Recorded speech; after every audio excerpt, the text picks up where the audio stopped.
Bonsoir à tous. Bienvenue dans ce conseil municipal. L'essentiel et le sujet majeur de ce conseil municipal, ça va donc être la présentation du rapport d'orientation budgétaire, et c'est pour cela que nous avons parmi nous M. Schmitt, notre conseiller en la matière, et ensuite on aura bien sûr le débat d'orientation budgétaire pour au final acter la présentation du rapport. Alors on va commencer quand même par faire l'appel, et pour cela je passe la parole à Magali. Merci. Bonsoir. Donc Cornet Daniel. Poilvé Stéphane. Présent. Morand Sylvie. Fuselier Sylvie. Rouault Philippe. Présent. Mavero Hélène. Présente. Mirel Stéphane. Mahé Muriel. Pouvoir à Sylvie Morand. Moyon Armel. Présent. Longat Paul. Présent. Renaud Eliane. Présente. Burlot Christian. Présent. Gauthier Jean-François. Pouvoir à Sylvie Fuselier. Rose Valérie. Hélène Mavero. Cran Françoise. Présente. Duval Gabriel. Duval Gabriel, pardon, je suis étourdie. Donc absent. Sourget Sébastien. Andrzejewski Magali, présente. Condé Jiménez Raphaël. Présent. Soufflet Caroline. Gandon Régis. Donc pouvoir à Stéphane Merel. Terrassin Swad. Pouvoir à Armel Moyon. Coire Sébastien. Gut Laetitia. Pouvoir à Sébastien Coire. Sanson Margaret. Normand Christelle. Absente. Duval Sabrina. C'est le cas, donc pouvoir à Magali. Andrzejewski, à toi Magali. Blanchard Nadège. Donc présente. Clouet Brice. Et son pouvoir. Tano Erwan. Stéphane Poilvé. Hervé Jonathan. Pouvoir à Philippe Rouault. Thibaudot André. Et donc pouvoir à Eliane Renaud. Et Saval Madi. Absente. Voilà, merci.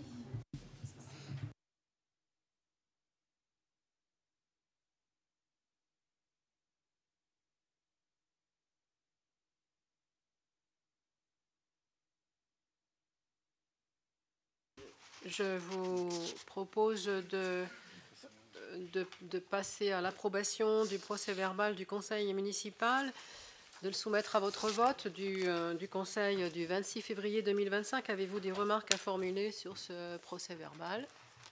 Je n'en vois pas, donc je vais le soumettre à votre approbation. Est-ce qu'il y a des votes contre ou des abstentions sur ce PV? Je n'en vois pas, donc PV adopté. Le point suivant concerne les décisions prises entre les deux conseils. Donc, nous avons accordé des concessions pour des emplacements au sein des cimetières de la commune. Donc, 9 au cimetière de Versailles, une au cimetière de Saint-Guillaume. Renouvellement des concessions également pour des emplacements au sein des cimetières de la commune, 3 au cimetière du Prieuré. Également, nous avons validé l'avis de la commission MAPA du 4 février 2025 et conclu un avenant au lot numéro 1 terrassement voirie du marché de travaux d'aménagement du lotissement communal de la Chasse-Landière attribué à l'entreprise Lemay. Et le montant de cet avenant s'élève à 10 705,97 € hors taxes. Ce qui porte le montant du lot numéro 1 à 151 703,37 hors taxe, soit 182 044,04 TTC.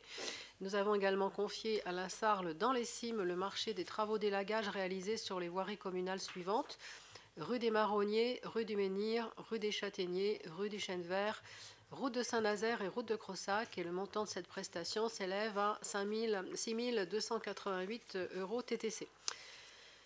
Nous avons également renouvelé l'adhésion de la commune à l'association Polénise au titre de l'année 2025 pour un montant de 845 €.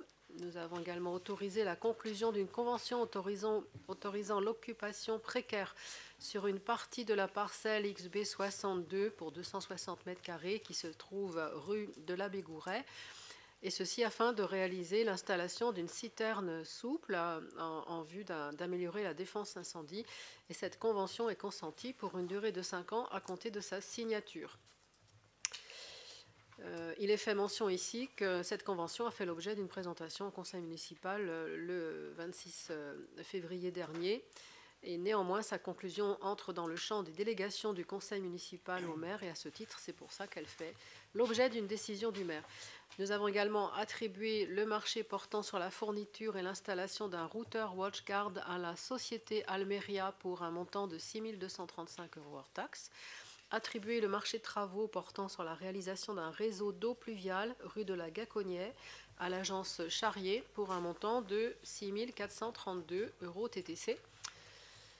Et voilà pour ce que je voulais vous rendre compte. Donc sur le point suivant, eh bien, nous allons aborder notre thème principal, et pour cela le débat d'orientation budgétaire 2025. Je vais laisser Stéphane prendre la parole et nous présenter tout ça. Merci.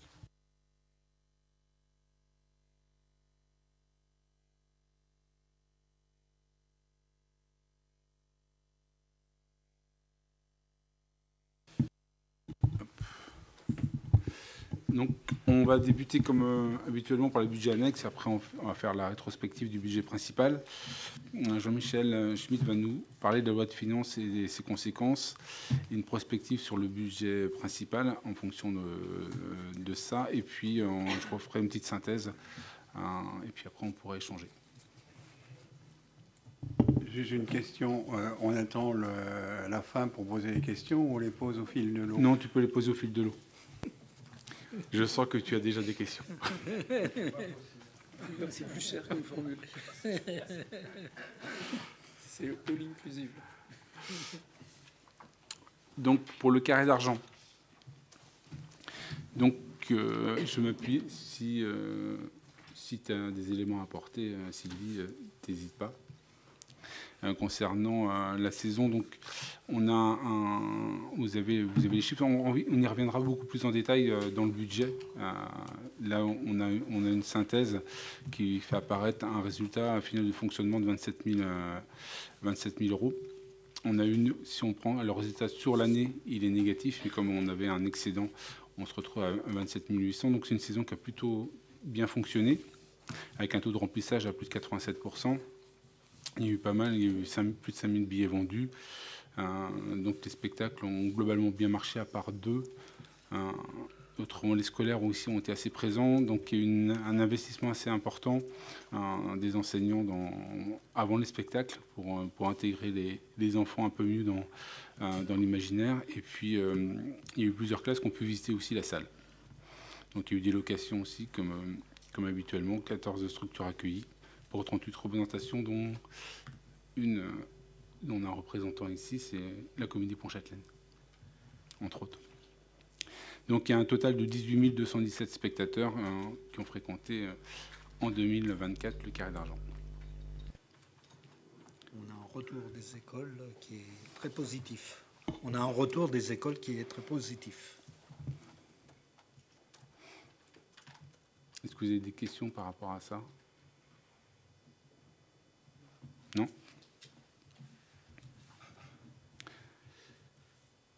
Donc si on passe à la chasse landière, donc la chasse landière, le budget a été créé en 2005, donc c'est le budget de lotissement. Alors lorsqu'il a été créé, l'ensemble des terrains que vous voyez surlignés un peu en vert en bas ici ont été intégrés. Donc le lotissement par contre, lui, est vraiment sur une petite partie.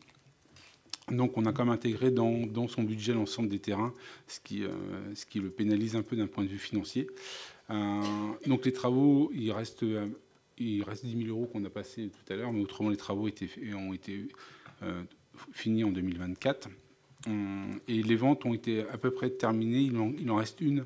Il reste un terrain qui devrait être vendu en 2025. Donc je vous montre lequel il reste un terrain ici. Donc l'ensemble a été vendu. Donc il y aura une plaine de jeu ou une plaine qui servira aussi de lieu de rencontre. Il y aura un terrain de pétanque qui sera là, donc qui sera forcément municipal, donc accessible à tous, même si effectivement les riverains vont en profiter certainement un peu plus que le reste de la population. Et puis on a aménagé aussi l'arrêt de bus qui sert aussi pour la gendarmerie. Et il doit y avoir des logements qui vont se construire autour du manoir de la Chasselandière. Et donc il y aura un chemin pour permettre aux enfants d'aller récupérer le bus. Est-ce que vous avez des questions sur le lotissement ?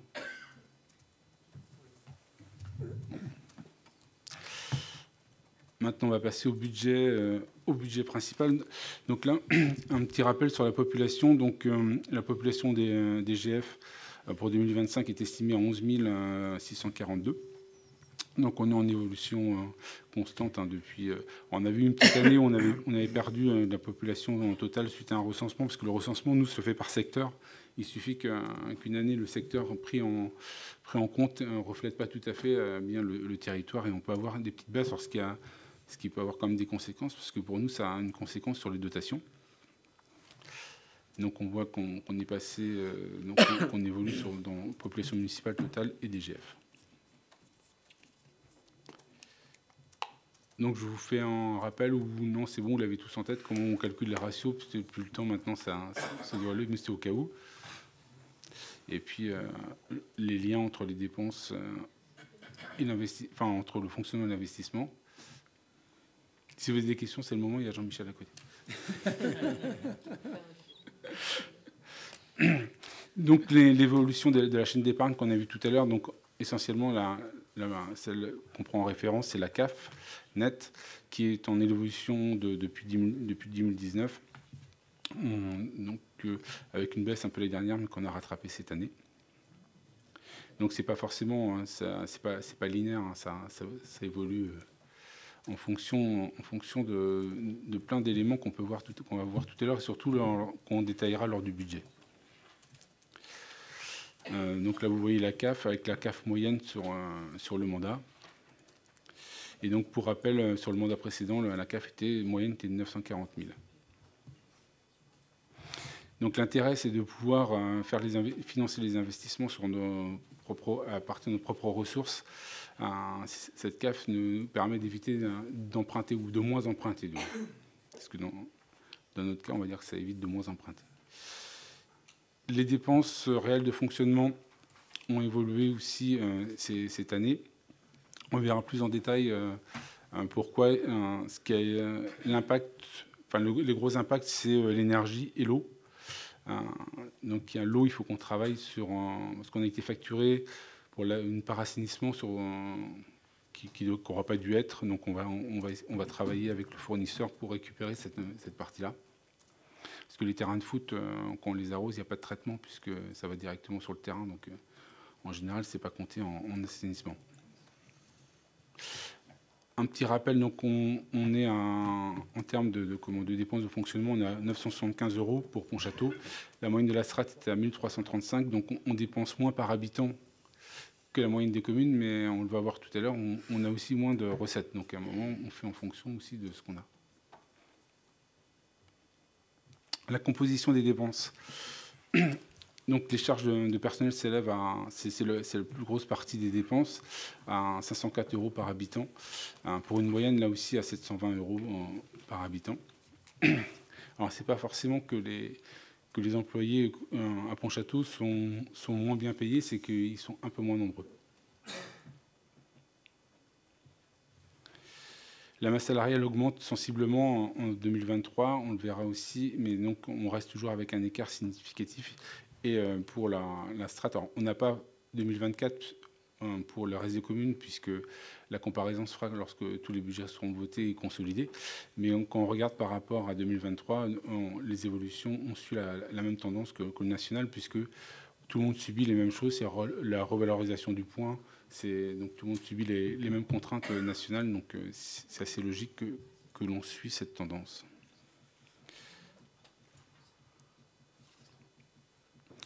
Vous avez des questions par rapport à ça?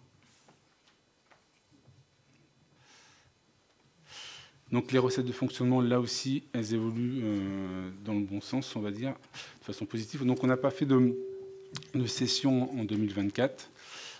Donc même si elles évoluent, elles ont évolué essentiellement par les recettes fiscales. Alors les recettes fiscales, il y a deux choses. Effectivement, il y a le taux qui peut évoluer, mais il y a aussi le nombre de maisons, le nombre d'entreprises qui arrivent sur le territoire. Et on le verra tout à l'heure, on reste un territoire attractif, ce qui est intéressant pour nos recettes fiscales. Alors on parlait tout à l'heure qu'on avait des dépenses beaucoup plus basses que la moyenne, mais on a aussi des recettes beaucoup plus basses en général. Donc en vert, c'est les deux villes côtières. Donc c'est un peu à part puisque effectivement l'été, leur population évolue énormément. Mais autrement, si on se compare à des villes avec lesquelles on a l'habitude de travailler ensemble, comme Ancenis ou alors Nord-sur-Erdre ou même où ça venait, on est en dessous de. Alors il y a Blain qui est en dessous. Alors Blain, ils viennent de passer à plus de 10 000 habitants. Donc ce qu'on a vécu il y a quelques années, ils l'ont vécu là dernièrement. Donc effectivement, ça explique aussi un peu ce montant-là. Et on voit aussi d'autres villes comme Valette qui est relativement bas pour l'instant et pourtant est à 9 600. Donc la barre des 10 000, quand ils vont s'en approcher, ça va aussi avoir une conséquence pour eux. La Baule, en vrai, ils sont à 30 000 habitants en DGF. D'accord. Oui, et Guérande à 19 000. Oui, mais une observation, La Baule et Pornichet, ce sont des villes balnéaires et qui ont droit à la taxe d'habitation et peut-être même aux plus-values sur la taxe d'habitation. Et qui ont un casino. Non, mais un casino que ça rapporte... Ah oui. Ouais, Ils n'ont pas de majoration de la TH parce qu'ils sont allergiques à la Baule. C'est pas le cas à Guérande où on a une majoration à 60%. D'ailleurs, dans ce que vous avez. Mais par contre, la population à la Baule, elle double pratiquement. On atteint 30 000. Donc là, quand vous ramenez, ça a une tendance à rabaisser malgré tout. Hein. C'est puissant, mais cette surpopulation. À l'origine, quand vous regardez, les deux communes sont pratiquement de la même taille. Ce qu'on voit dans le tableau de Christophe, tout en hauteur sur la Baule et Guérande, ça a l'air identique. Il y en a une qui a 2500 résidences secondaires. Et l'autre qui va totalement exploser à côté. Il y en a la Guérande, que je connais un tout petit peu, va prendre 2500 habitants en plus en résidence secondaire, et la Baule va en prendre quasiment 15 000. Donc vous voyez que ce n'est pas tout à fait la même chose pour deux communes qui au départ sont même taille en population INSEE. Donc c'est pour ça que ce que Stéphane vous soulignait sur la population, c'est effectivement extrêmement important, et c'était une des plus grosses croissances que vous avez enregistrées cette année, en tout cas dans les données. Est-ce qu'on aura un petit commentaire sur les raisons pour lesquelles Pontchâteau se trouve en orangé dans les recettes? Le pourquoi du comment? Ouais, le pourquoi du comment, il y en a au moins une déjà, c'est qu'on a des bases très faibles par rapport aux autres communes. Alors même si on trouve toujours qu'on paye trop d'impôts, mais globalement on a des bases très faibles par rapport à des communes à peu près de notre taille. Après, il y a des communes comme Ancenis qui ont une zone d'activité avec des entreprises très importantes qui rapportent aussi pas mal. Alors après, il peut y avoir des cas particuliers à chaque fois, mais globalement, nos bases sont pas énormes. Après, on a aussi, par exemple pour Pontchâteau une zone commerciale qui est au pied de Pontchâteau, mais qui n'est pas sur Pontchâteau. Donc, dans tous les cas, cette manne de taxes foncières ne rentre pas non plus dans l'escarcelle de la commune. Mais c'est surtout le niveau des bases qui est... Après, tu as des effets de dotation et des effets d'attribution de compensation. Oui, aussi. Et les dotations, comme nous, là, on a aussi Châteaubriand. Châteaubriand, ils cumulent la DSR et la DSU, et nous, on a perdu la DSR. Et la DSR, si on l'avait gardée, si on avait gardé à peu près le même niveau, on sera à plus de 500 000 euros, 580 000 euros même de DSR en plus, quoi. Même plus? Oui. Oui, bon, même plus. Alors ça va encore nous faire plus mal.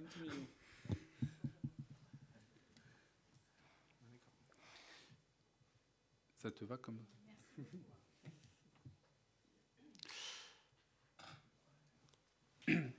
Donc, hop, si je pars en arrière... donc, en 2024, les recettes de fonctionnement par habitant sont à 1 151 € et on était l'année dernière à 1 080.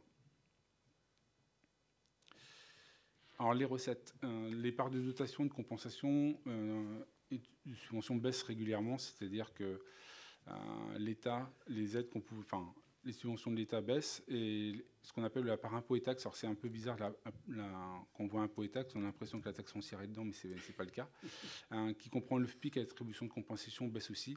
C'est-à-dire qu'on est de plus en plus autonome, c'est le côté positif, on va essayer d'en trouver un, on est de plus en plus autonome dans nos recettes, c'est-à-dire que ce qui augmente, c'est la part de la fiscalité et la part aussi des produits de service. Alors l'intérêt d'être autonome, c'est que le jour où on n'est pas sous perfusion, comme peuvent l'être d'autres communes qui ont une grosse agglo derrière et qui les perfusent, on va dire. Donc nous, on est autonome. C'est le côté positif.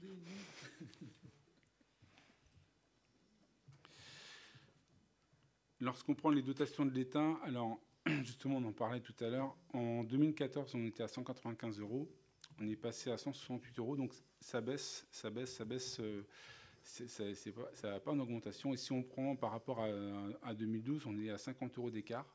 Et donc, si on était juste resté à 2012, au niveau de 2012, sans demander plus, sans augmenter, on serait à 580 000 € par an en plus. Donc, ce qui serait pas négligeable pour tous les services que la commune doit apporter à ses habitants.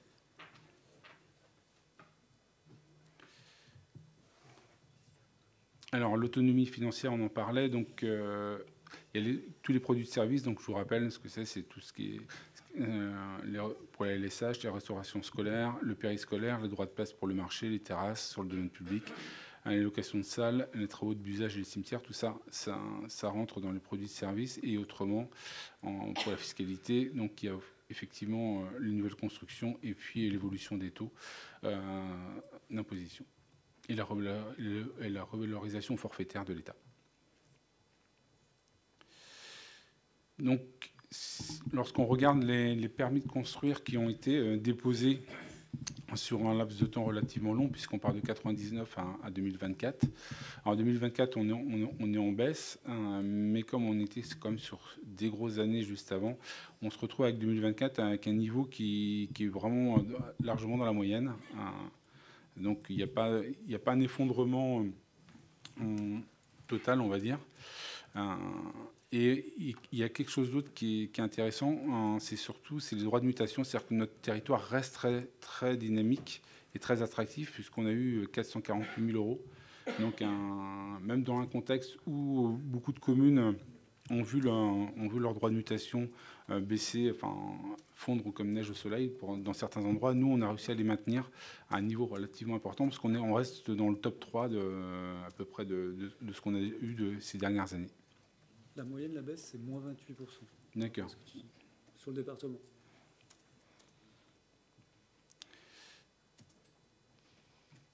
Donc, la décomposition des impôts locaux, donc c'est essentiellement... Ils proviennent essentiellement des recettes de l'habitat, puisqu'on a 60% qui viennent du foncier habitat. Après, on trouve un tout petit peu de TH résidence secondaire. Alors nous, c'est vraiment un tout petit peu, puisqu'on est à 1%. Donc, effectivement, on n'est pas une ville côtière. 110 000 sur 6,4 millions. Mais par contre, on le verra tout à l'heure, on a notre côte à nous qui va commencer à nous coûter un peu.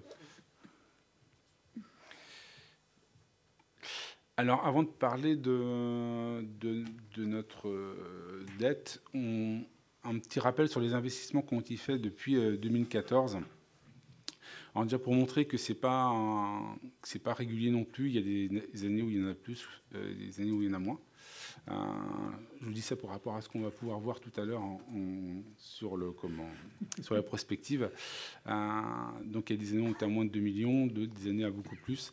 Donc on est en moyenne à 3 millions, si on fait une moyenne, on est à 3 millions par an, avec des écarts. Ce qui est à retenir, puisque c'est pas parce qu'une année on fait beaucoup et que l'année d'après on fait moins qu'au global, il faut regarder sur une échelle relativement un peu plus longue qu'une seule année. Juste une question. Quel est le taux de réalisation des investissements sur 2024 ? Sur 2024, on reverra ça dans le détail, mais on est à un peu plus de 50%. Oui, parce que grosso modo, quand même, ce graphique donne une idée de ce qu'on est capable d'investir, c'est-à-dire autour de 4 millions. Alors, ouais, effectivement. Alors, par contre, lorsqu'en 2024, on les a inscrits, puisqu'on a refait le même exercice cette année, dans la sincérité, c'est assez qu'on l'inscrit, on est persuadé qu'il va être fait parce que c'est lancé. Et pour X raisons, le paiement ne se fait pas tout à fait sur l'année, il se décale un peu. Et du coup, on a un tas de sable qui bouge. Mais par contre, à l'instant où on l'inscrit, on est persuadé qu'il va être fait. Et on a refait l'exercice pour cette année. On était dans la même chose. Et puis, quelques temps après, on s'aperçoit qu'il y a quelque chose un gravier qui arrive et qui fait que la machine se ripe un peu. Et on prend 2 ou 3 semaines. Et les 2 ou 3 semaines, si c'est des chantiers qui se finissent en fin d'année, une partie de la facturation bascule l'année d'après. Sur 4,4 millions par rapport à ce que Stéphane vous précise, il y a 1,9 million de dépenses qui sont dans les restes à réaliser. Donc c'est ça qui a glissé justement en termes d'exercice, ce qui vous donne en enveloppe. Donc à peu près 50% de ce qui a été payé glisse sur 25, mais engagé, contractuellement, était signé. Et on aurait dû être au moins à 6 millions à peu près, soit plutôt à 75%. Vous avez raison d'échauffer la question, vu qu'on en a 9 tout à l'heure. On vous voit venir. Et donc, quand on regarde la dette et la dette par habitant, on s'aperçoit qu'on est en dessous de la moyenne. Et donc, là, alors qu'on a des investissements relativement importants en 2022, 2023, 2024, on a la dette par habitant qui baisse. C'est-à-dire qu'on a travaillé plus avec nos fonds propres, donc avec la CAF, puisque la CAF était remontée. Donc c'est aussi intéressant de pouvoir avoir une CAF relativement importante. Et donc il y a eu un emprunt d'1,5 million de fait en 2024. Donc là, vous voyez l'extinction de la dette. Donc la courbe, là, c'est la dette. Donc l'échelle est ici. Et autrement, c'est ce qu'on va rembourser annuellement. Donc en vert, le capital et en rouge, les intérêts. On a un décrochage relativement important en 2028 et 2029, ce qui permettra aussi de redonner du pouvoir d'investissement. C'est 400 000 à peu près, ce que tu veux. Oui, 400 000, oui. Donc, quand on regarde nos ratios, ce qu'il faut retenir, c'est qu'en termes de capacité des endettements, alors nous, on s'est gardé une ligne à 7 ans. On est plus à 8, même 10 pour... Ah oui, sur les alertes, oui. Sur les alertes, mais on se l'est gardé à 7. Donc, mais on est en dessous de 7, on est à 4, donc, par prudence. Vous êtes même à 3,6, si on veut être précis. Donc, c'est ça qui est intéressant, c'est que vous avez une grosse capacité. On a le droit d'être un peu plus endetté. Ah, pardon. On a le droit d'être un peu plus endetté que la moyenne par habitant, même si ça a baissé, ce que Stéphane vous disait. On est un tout petit peu au-dessus de la moyenne, mais par contre, on rembourse beaucoup plus vite que les autres. C'est ça qui est important sur la conservation du niveau d'épargne que vous avez, parce que moins de 4 ans, c'est très bas. Et la marge que vous avez en se disant on ne veut pas glisser au-dessus, parce que là, on sait que ça sera plus compliqué, ça permet effectivement, grâce à ce niveau d'épargne qui s'est renforcé, mais les indicateurs, et Stéphane va vous le dire, ils ont monté en puissance aujourd'hui. Ce qu'on verra tout à l'heure sur l'épargne, quand on arrive à 1 million, ce qui est repris là, sur les 1 795 000, ça fait 158 € par habitant. La moyenne, elle est à 124. Donc il y a 30 €. Vous voyez qu'on est à peu près à 330 000 au-dessus d'une commune de même taille que vous. Ça veut dire que la norme, elle est à 1,4 million. Et Stéphane vous disait, le mandat précédent, on tournait entre 960 et 1 million. Et on était comparable aux autres communes. Donc le niveau, il a monté. Et heureusement que vous êtes monté. C'est de se dire que, en fait, on n'est que 30 € par habitant en terminant à 1 795 000. Oui, enfin, je suis toujours un peu réservé sur le calcul du nombre d'annuités parce qu'il dépend de l'importance de la CAF. On a bien vu sur 2023, la CAF a pris un coup de frais et le nombre d'annuités pour rembourser est remonté.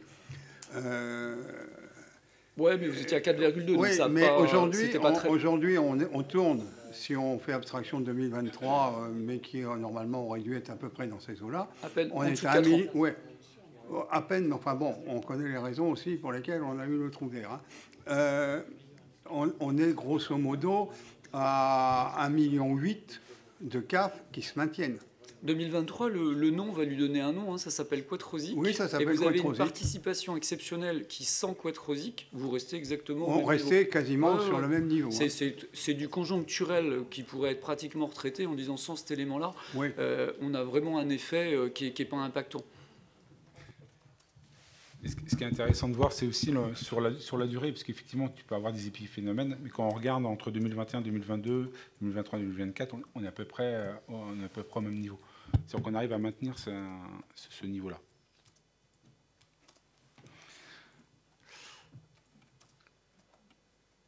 Donc les ratios, donc on les a déjà évoqués, mais là vous les avez tous. Donc la dépense d'équipement par la population, on est à 387 pour 394, donc on se rapproche de ce qui se fait ailleurs. Et autrement, donc on l'a dit, en général, on est plus faible que les autres en termes de recettes et en termes de dépenses.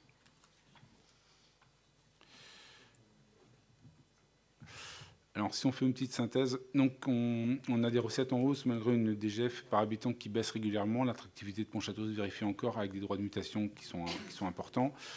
Une augmentation des dépenses, on le verra plus en détail, mais il y a deux facteurs importants, c'est l'énergie et la facture d'eau. Et la revalorisation du point d'indice sur une année pleine, puisque l'année dernière, on l'avait eu sur 6 mois. Ce qui explique les 8% d'augmentation sur le 0,12. Globalement, au vu de ces résultats, on peut dire qu'on est content de ce qu'on a fait et du passé. Oui, oui. Hein, c'est satisfaisant. Ces résultats sont quand même... on a une situation financière qui est, on va dire, très convenable. Bon, Oui. Et maintenant, on va parler du futur. Et voilà. Bonne transition. Je vais laisser la main à Jean-Michel.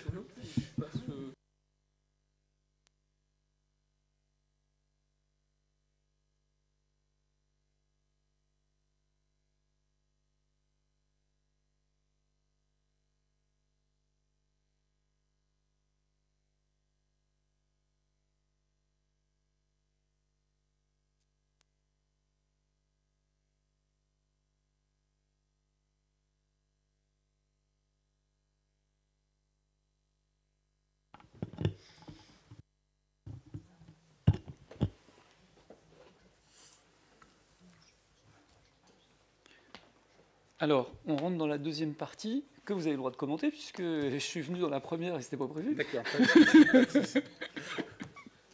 Ça veut dire, donc dans la deuxième partie, un tout petit résumé sur les éléments de la loi de finances. J'essaye de réduire un petit peu le zoom. Les éléments de cette loi de finances qui s'est fait désirer dans ce que vous avez aujourd'hui, qu'on a réintégré dans la partie prospective.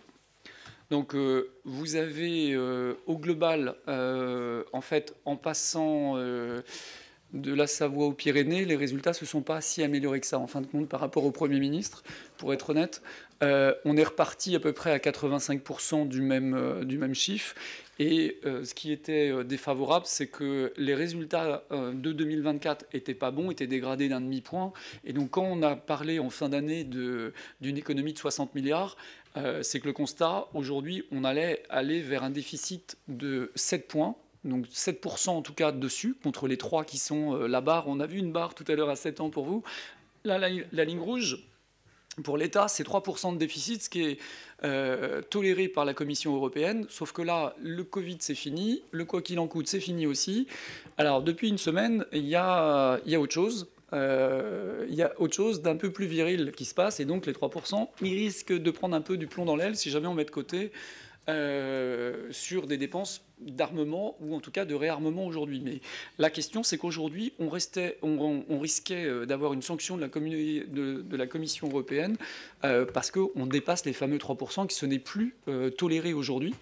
Donc, ils sont partis pour réduire de 2 points et en passant de 7 à 5. On sera normalement dans la projection du nouveau gouvernement plutôt à 5,4 qu'à 5. Mais l'objectif, c'était de dire pour qu'on soit en tout à 5% en 2029, pour arriver en dessous des 3% en 2029, il faut être à 5 en 2025. Ça, c'était leur projection.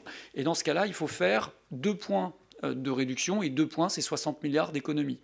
Dans les 60 milliards, ce qui était demandé aux collectivités, c'était 5. Alors pour l'Association des maires de France, c'était à peu près 9 dans leur calcul, mais on ne calcule pas de la même manière. Pour arriver à 5 milliards d'économies demandées aux collectivités, il y avait 3 milliards sur ce qu'on appelle le fonds de réserve. Ces 3 milliards, ils étaient accompagnés d'une mesure qui concerne la fraction de TVA. C'est la première recette fiscale de votre intercommunalité.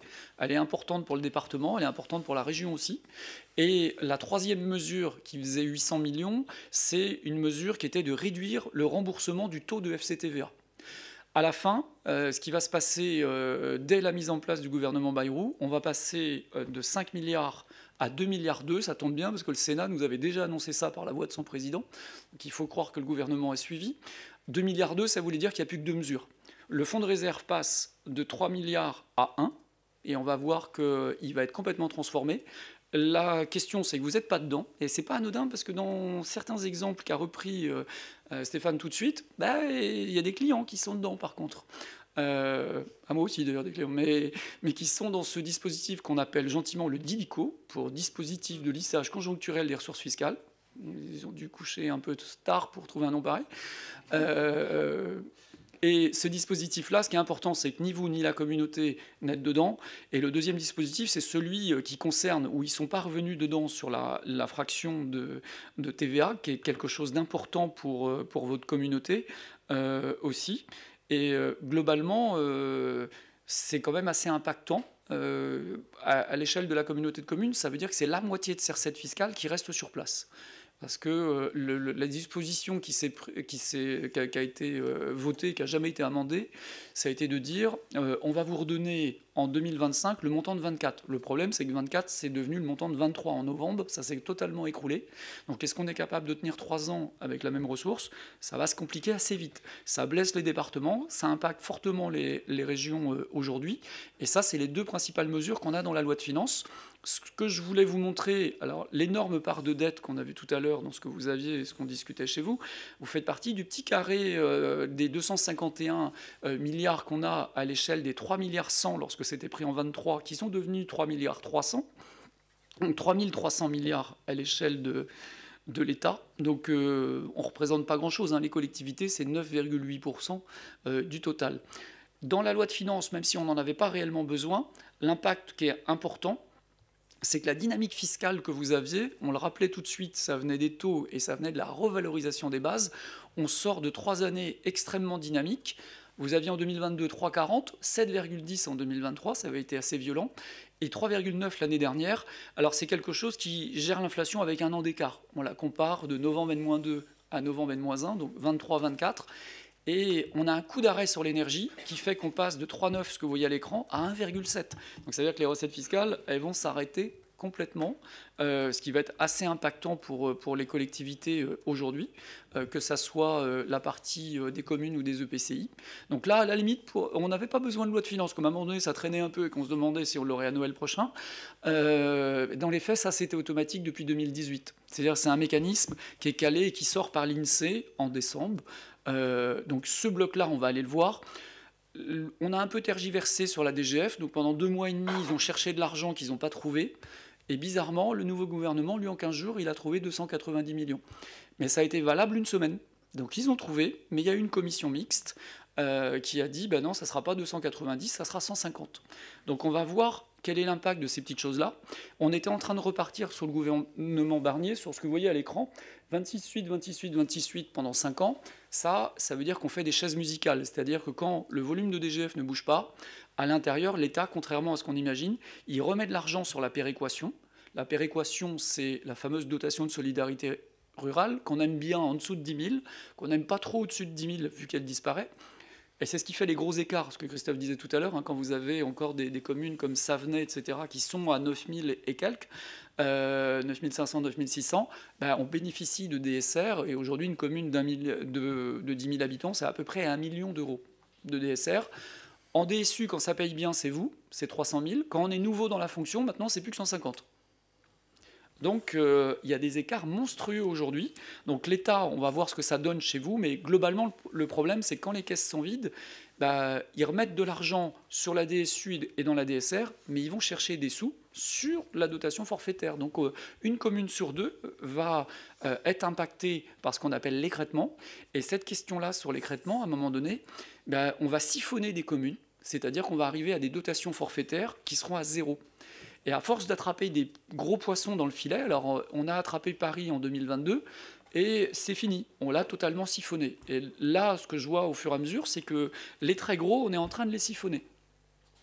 Donc ils vont réduire la taille du filet, et ils vont attraper des plus petits à l'intérieur, dans cette mécanique-là. Donc les temps vont se durcir, parce que, ça y est, on est en train de sortir les gros qui sont à zéro. C'est-à-dire que j'ai plus rien à vous enlever sur la dotation forfaitaire, j'ai tout chippé. Donc le problème, ça va être celui-là dans les années à venir, d'aller vers quelque chose de plus faible. Alors, ils ont remis de l'argent dans ce qu'on va voir sur la DSU à 140 millions d'euros. Évidemment, le comité des finances locales ne va pas s'empêcher d'aller essayer d'aller chercher 10 millions de plus pour faire 150 et 150, des fois qu'on soit un petit peu rapioté sur cette partie-là. Bon, ce qu'on verra, c'est que chez vous, on va voir où est le problème sur la DSU, on prend bien les sous.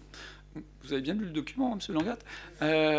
Donc, on va voir où est le problème. Le problème, il est dans le classement, c'est-à-dire que la DSR, c'est un aéroport international. Les pistes sont grandes. La DSU, c'est une toute petite piste. Donc, on peut vite sauter l'aéroport en voulant se poser. C'est-à-dire qu'on passe de 33 000 communes 500 éligibles à un peu plus de 700 à peine, et c'est un chiffre qui est volatile. Ça veut dire simplement les 2 tiers des communes de plus de 10 000 habitants. Et on va voir tout de suite que dans la DSU, le problème qu'on a, c'est qu'elle est structurellement pas faite pour les villes de taille moyenne comme vous. C'est-à-dire que les critères qui sont utilisés, ils vous vont pas bien. Vous êtes trop gros pour une DSR et vous n'êtes pas vraiment adapté sur de la DSU qui est plus fait pour des villes de banlieue à 40-80 000 habitants. Et du chef-lieu de bonne taille comme vous, simplement, ça fonctionne mal avec ces critères physiques qui vous correspondent pas bien. Vous n'êtes pas assez solide par rapport aux autres, et donc, alors que l'enveloppe de DSU est à peu près la même que la partie qu'on va trouver sur la DSR, c'est ça le pire au niveau national, ça paye pas du tout. Vous seriez en DSR, je voulais pas faire de mal aux chiffres que Stéphane vous donnait, mais là aujourd'hui vous touchez 300, si j'arrondis, 300 000, vous seriez en DSR, vous auriez 1 million d'euros. Donc, et pourtant, il y a les mêmes enveloppes au niveau national, il y a même un peu plus dans la DSU. Donc autant dire qu'il y en a qui ramassent beaucoup de DSU, mais chez vous, ça ne paye pas. Dans les indicateurs, les critères ne fonctionnent pas bien. Donc ce que je voulais vous dire comme mesure qui a été abandonnée, merci le Sénat, c'est la suppression de la baisse du FCTVA qui allait diminuer de 10%. Et comme tout à l'heure, vous aviez une remarque comme quoi vous appuyez sur l'accélérateur sur le programme d'investissement où il y a 9 millions. Alors, on verra bien à la fin de la foire qui a fait 9 millions, mais pour le coup, vous l'avez quand même pas mal retravaillé le PPI pour avoir fait quelques réunions de travail avec vous. On les trouve quand même, les 9 millions. Donc imaginez que sur le FCTVA, on allait perdre 10%. C'était impactant chez vous, c'était de l'emprunt en plus. Le Sénat a rayé ça de la carte. Ils allaient ne plus vous rembourser le FCTVA en fonctionnement. Et c'était quand même un petit billet qu'on verra tout de suite. Et ça baissait de 10%. Tout ça a disparu. Et on verra aussi une mesure où vous allez être concerné par ça. Ça va effacer une petite recette dans ce qu'on appelle la dotation de compensation de la réforme de la taxe professionnelle. Alors, l'acronyme n'est pas terrible, vous voyez quand je le déplie, c'est pas mieux non plus. En fait, ce dispositif-là, ça sert de variable, c'est un autre jeu de chaise musicale. Quand l'État il cherche à équilibrer les dotations qu'il renvoie et les concours financiers qui vont dépasser à peu près, il faut se dire qu'on est sur 109 milliards redistribués vers les collectivités. Donc vous en avez vu 27, c'est la DGF. Je ne vous ai pas dit que la fraction de TVA, c'était 52,5. Donc là, on a un gros morceau et on va avoir tout un tas d'aides, comme les aides que vous connaissez en investissement, de la TSIL, de la DETR, du fonds vert, il y en a de moins en moins parce qu'on a fait la chasse, mais on va quand même retrouver ces enveloppes-là. Et bien, ils font comme sur la dotation, sur la DGF, il y a des variables. Là, c'est juste de vous montrer, la deuxième colonne a dit l'année dernière, on a diminué de 47 millions. Sur 3 milliards 112, on s'en fout, hein, c'est vraiment très bas. Regardez un peu à droite, l'avant-dernière colonne. Là, c'est 487 millions. C'est-à-dire que le chiffre, il est un tout petit peu multiplié, de 47 à 487. Ben ça va avoir des impacts. Il faut remonter à 2017 pour trouver un chiffre aussi élevé, et ça veut dire qu'on a vraiment, vraiment siphonné. Le risque, c'est que ce que je disais tout de suite, si on rentre dans un effort de réarmement, etc., les collectivités ne vont pas peser lourd. C'est ce qu'on craint aujourd'hui dans la négociation, parce que du coup, il y aura pas mal dans la discussion. Et ça veut dire que si on vient sur des équilibres comme ça, eh ben, ça va être de plus en plus violent entre l'ADGF, où il faudra aller chercher les 300 millions coûte que coûte sur certaines communes pour redonner à d'autres. Alors certes, c'est de la péréquation, mais quand ça tombe chez vous, bah, vous la trouvez moyenne, la péréquation. Il y a des limites à l'exercice. Et à côté, ce genre de dotation-là, on va l'avoir chez vous tout de suite. Cet impact-là, il va venir chez vous. Et ça va être assez viril en termes de correction. Et la mauvaise nouvelle qu'on avait, mais ça se confirmait, c'est dans les aides en investissement. On va voir, ce n'est pas un secret d'État, que ça va être plus compliqué sur les départements aujourd'hui de pouvoir vous accompagner. Donc ça veut dire que ça va se fermer de plus en plus sur l'aide en investissement, sur un département qui était aidant. Sur la région, c'est plus que compliqué aussi. Ils ont un plan de 100 millions d'économies à côté, même s'ils arriveraient qu'à 80-85 millions, mais ils vont couper beaucoup de robinets aussi. Ça veut dire que ça recentre sur l'État, et l'État, il coupe un petit peu aussi, c'est-à-dire l'enveloppe DETR, c'est la même que l'année dernière. L'enveloppe de CIL, on est passé de 600 millions à 450, et puis alors, ce qui s'écroule totalement, et en déconnexion avec tout ce qu'ils orientent et tout ce qu'il faudrait faire, c'est-à-dire des actions en faveur de la performance environnementale, de l'adaptation au changement climatique, ce que vous avez sur l'amélioration du cadre de vie. Donc tout ça, c'est de la mobilité douce, c'est la rénovation des bâtiments, la modernisation de l'éclairage, enfin, tous les chantiers qui sont lancés, bah, ça va être de dire, tiens, en fait, je vous aide de moins en moins. Ça serait bien de faire ces choses-là, mais en gros, la note, elle va être pour vous. Comment je fais ? Ben, je vais être obligé de plus étaler, en tout cas, pour réaliser. Et la partie qui est extrêmement impactée, c'est le fonds vert qui passe de 2,5 milliards à 1,150 milliard. Donc là, ils l'ont taillé en pièces comme variable d'équilibre. Donc là-dessus, c'est quelque chose d'assez impactant.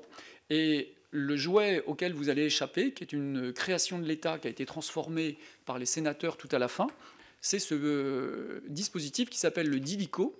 Alors, vous aviez une chance sur 1906 communes en France. Vous avez joué, mais vous n'êtes pas dedans. Donc, ce qui n'est pas plus mal.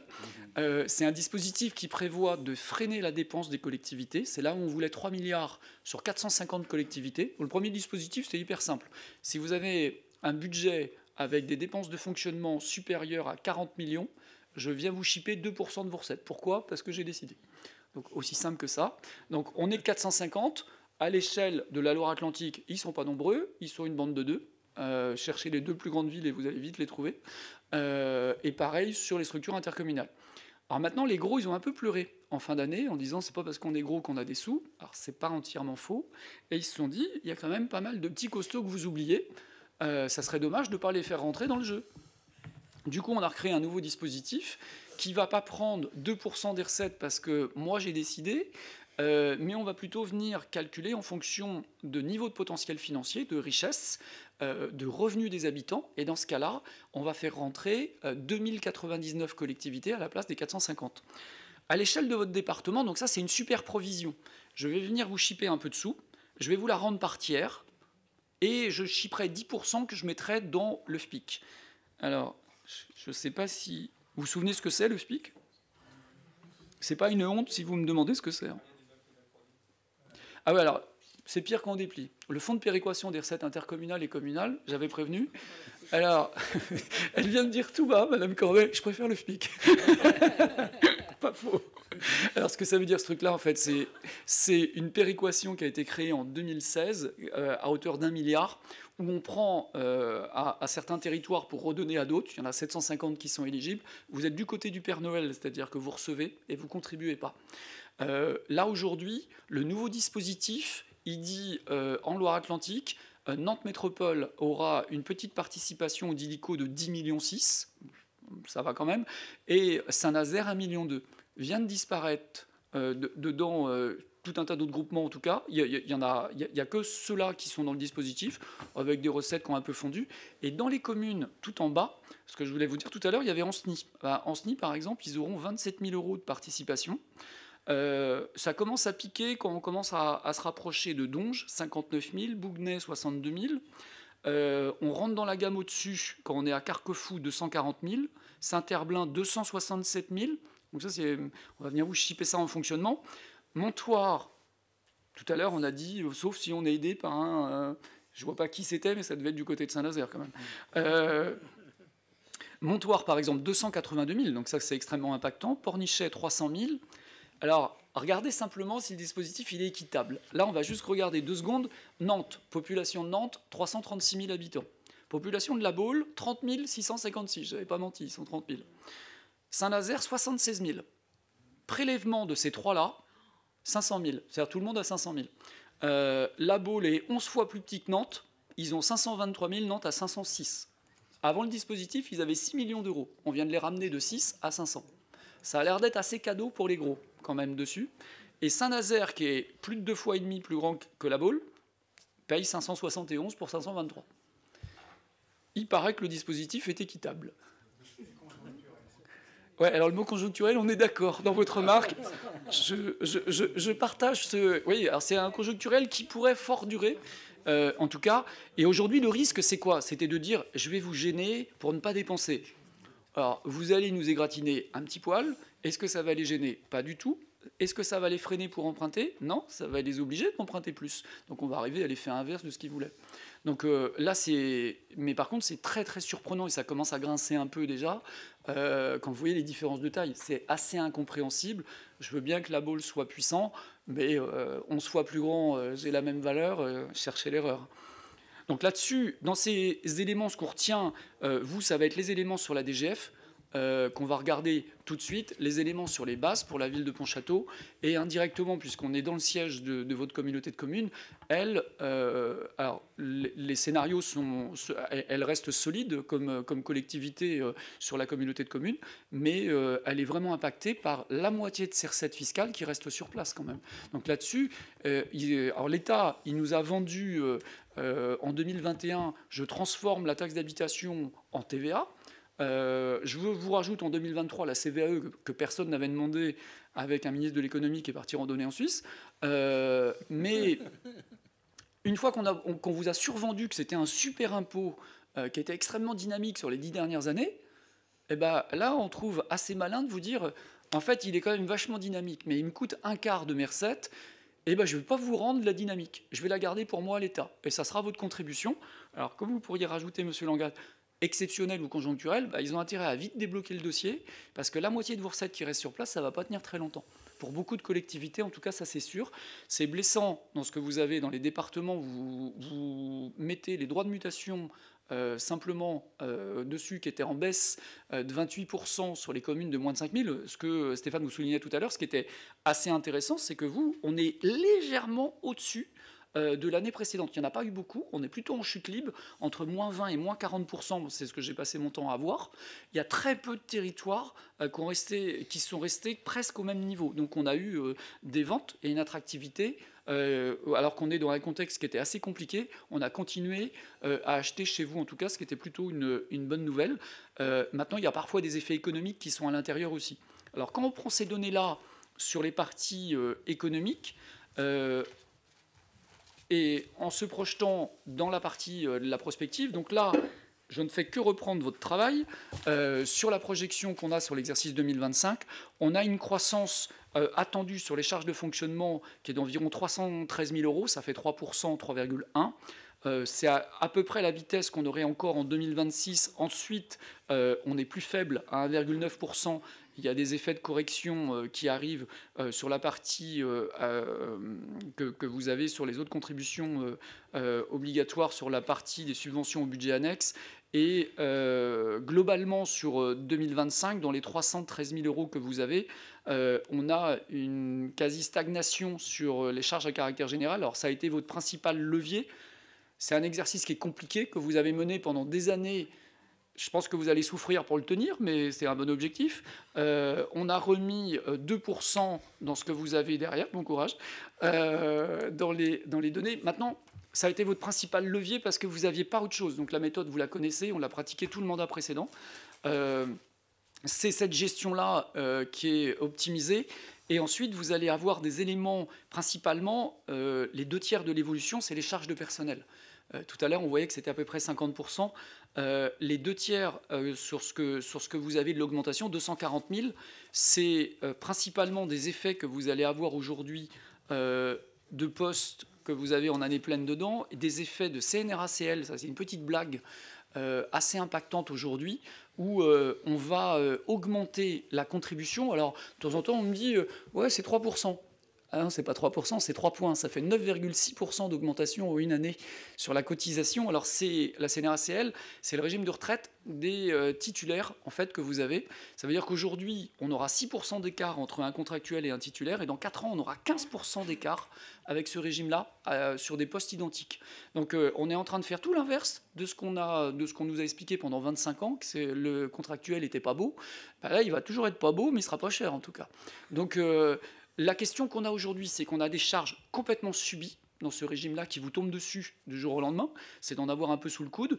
Globalement, on est dans une évolution assez moindre. Et ce qu'on n'a pas complètement développé tout à l'heure, c'est que tout à l'heure, vous aviez l'anti-effet de ciseaux. C'est-à-dire que vous aviez 700 000 euros de progression, 732 exactement de progression des recettes pour 346 de dépenses. C'est comme ça qu'on s'est consolidé d'un peu plus de 300 000 euros d'autofinancement pour se renforcer.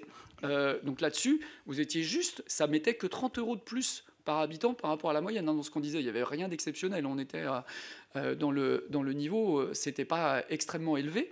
Là, on est dans la même tendance, sauf que le bas des recettes, qui je pense va être petit. Chose promise, chose due. En bas, les recettes, c'est parce que je veux masquer le chiffre, en fait, je mets ma main devant, ou alors je le fais tout petit. Non, je ne peux pas le grossir, je suis vraiment désolé. Je peux peut-être ici, par contre. Ouais, ça va être la limite. Voilà, ce que vous avez en bas, la deuxième colonne, c'est 2025. Donc par rapport à ce qu'on vient de voir sur le bas des recettes, où vous êtes le bas des dépenses ici, je vous remonte là, on est à 313, les recettes sur la partie de 2025. Donc en fin d'exercice, vous serez les rois du pétrole, on aura 993 000 euros de plus en dynamique, tout ira bien. Au moment du budget, on va perdre 46 000 euros. Ce qui va se passer, c'est la ligne grise que vous avez ici. Il y a des produits de vente, de cession, d'immobilisation. Comme vous avez vu l'année dernière, mais là on est à grande échelle sur ce que vous allez vendre en immobilisation, donc forcément ça sera extrêmement rentable. C'est un produit qui est en investissement, qu'on inscrit au moment du budget, on ne peut pas le mettre en équilibre budgétaire, donc on vous a mis par honnêteté le double tableau, de dire on aura 993 000, donc forcément ça fera un coup d'arrêt sur l'exercice suivant qui est 2026, là où vous lisez 0, on a moins de choses à vendre, sauf parce qu'on a du décalage, un peu ce que vous disiez tout à l'heure, parce que la remarque elle est tout à fait possible si on avait un petit glissement sur les acheteurs, mais dans les faits, les recettes elles vont légèrement baisser. Donc là, dans ce qu'on anticipe, chose promise, la DCRTP, à chaque fois que vous avez quelque chose qui est en gris foncé, c'est que c'est une petite décroissance. Donc on va voir que les produits des services, ce qu'on vous présentait tout à l'heure, les éléments de tarification, les remboursements des budgets annexes, il y a un tiers aussi, c'est des remboursements de budgets annexes sur le personnel notamment, on est légèrement en baisse de 997 à 955. Le chapitre impôts et taxes, alors qui porte un joli nom, mais il n'y a pas de taxes à l'intérieur. C'est impôts et taxes, c'est tout sauf la fiscalité en fait, c'est une fiscalité indirecte. L'attribution de compensation avec la communauté de communes, c'est ce qu'on vous rembourse sur l'ancien niveau de recettes économiques que vous aviez notamment, moins les charges transférées. Le FPIC, on a une réserve de 3 000 euros, donc 146, 143. Le FNGIR dessus, donc là ça ne bouge pas, 47 000. Et un retour de Paris hippique. Là-dessus, voilà, globalement, on va perdre 5 000 euros. Les 1,3 million, ils ne bougent pas. La recette fiscale dessus, dans ce qu'on a, on est à 7 655 000, donc on va prendre à peu près 90 000 euros, et on va voir que sur le produit fiscal, j'aille un tout petit peu plus bas pour vous montrer ça, à pression fiscale identique, ce qui va se passer sur la dynamique des bases, c'est qu'au lieu d'enregistrer 5,2, on s'attend à être à 2,4% de progression. C'est la chute de la revalorisation des bases et les rentrées d'exonération, donc tout en bas. L'année dernière, vous aviez eu 5% dans les fétaux, qui n'était pas négligeable du tout, puisque ça avait été cherché 263 000 dans les 553 000 de progression. Donc la moitié de la progression, c'est le Conseil qui a décidé d'aller la chercher. On valait que 250. Là, au lieu de 250 000 euros, si on le corrige sans les fétaux, on n'est plus qu'à 163 000. C'est ce que ça va rapporter cette année. Donc c'est le plus petit niveau qu'on a connu avec le ralentissement des bases. Donc aujourd'hui, c'est ça qui est important. Donc ce que ça va rapporter, on va se remettre ici dans le produit fiscal, on va le retrouver là. Ça va être légèrement écorné parce qu'on s'est mis en sécurité sur les droits de mutation. Les droits de mutation, on a fait vraiment un super exercice, c'est-à-dire qu'on avait une sécurité qui était à moins de 20%.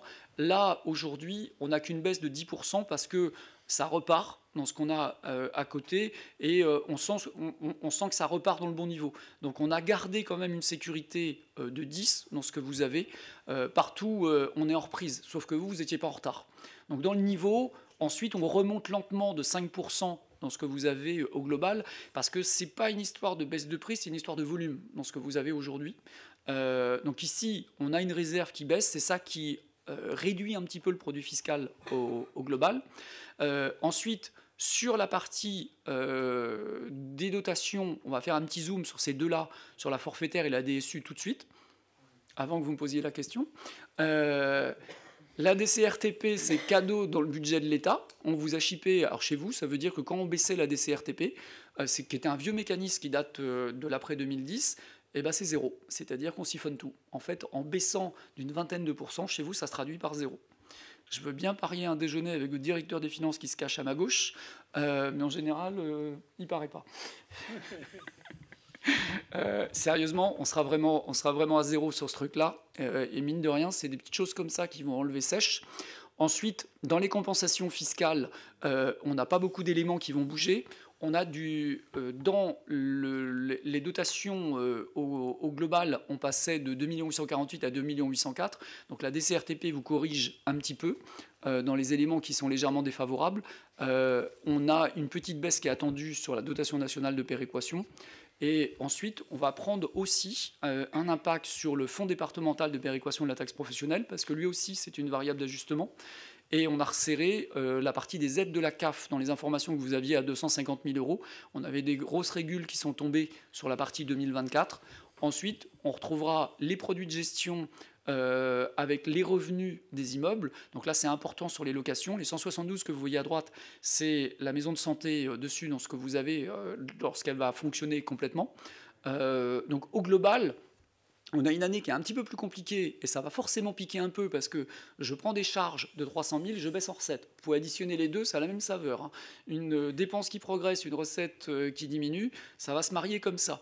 Les cessions, elles vont nous aider à faire de l'investissement à moins emprunter, mais en termes d'autofinancement, ça sera blanc puisque ça traverse. Donc l'impact, ce qu'il faut qu'on aille voir en termes de DGF, on voit une fiscalité un peu réduite.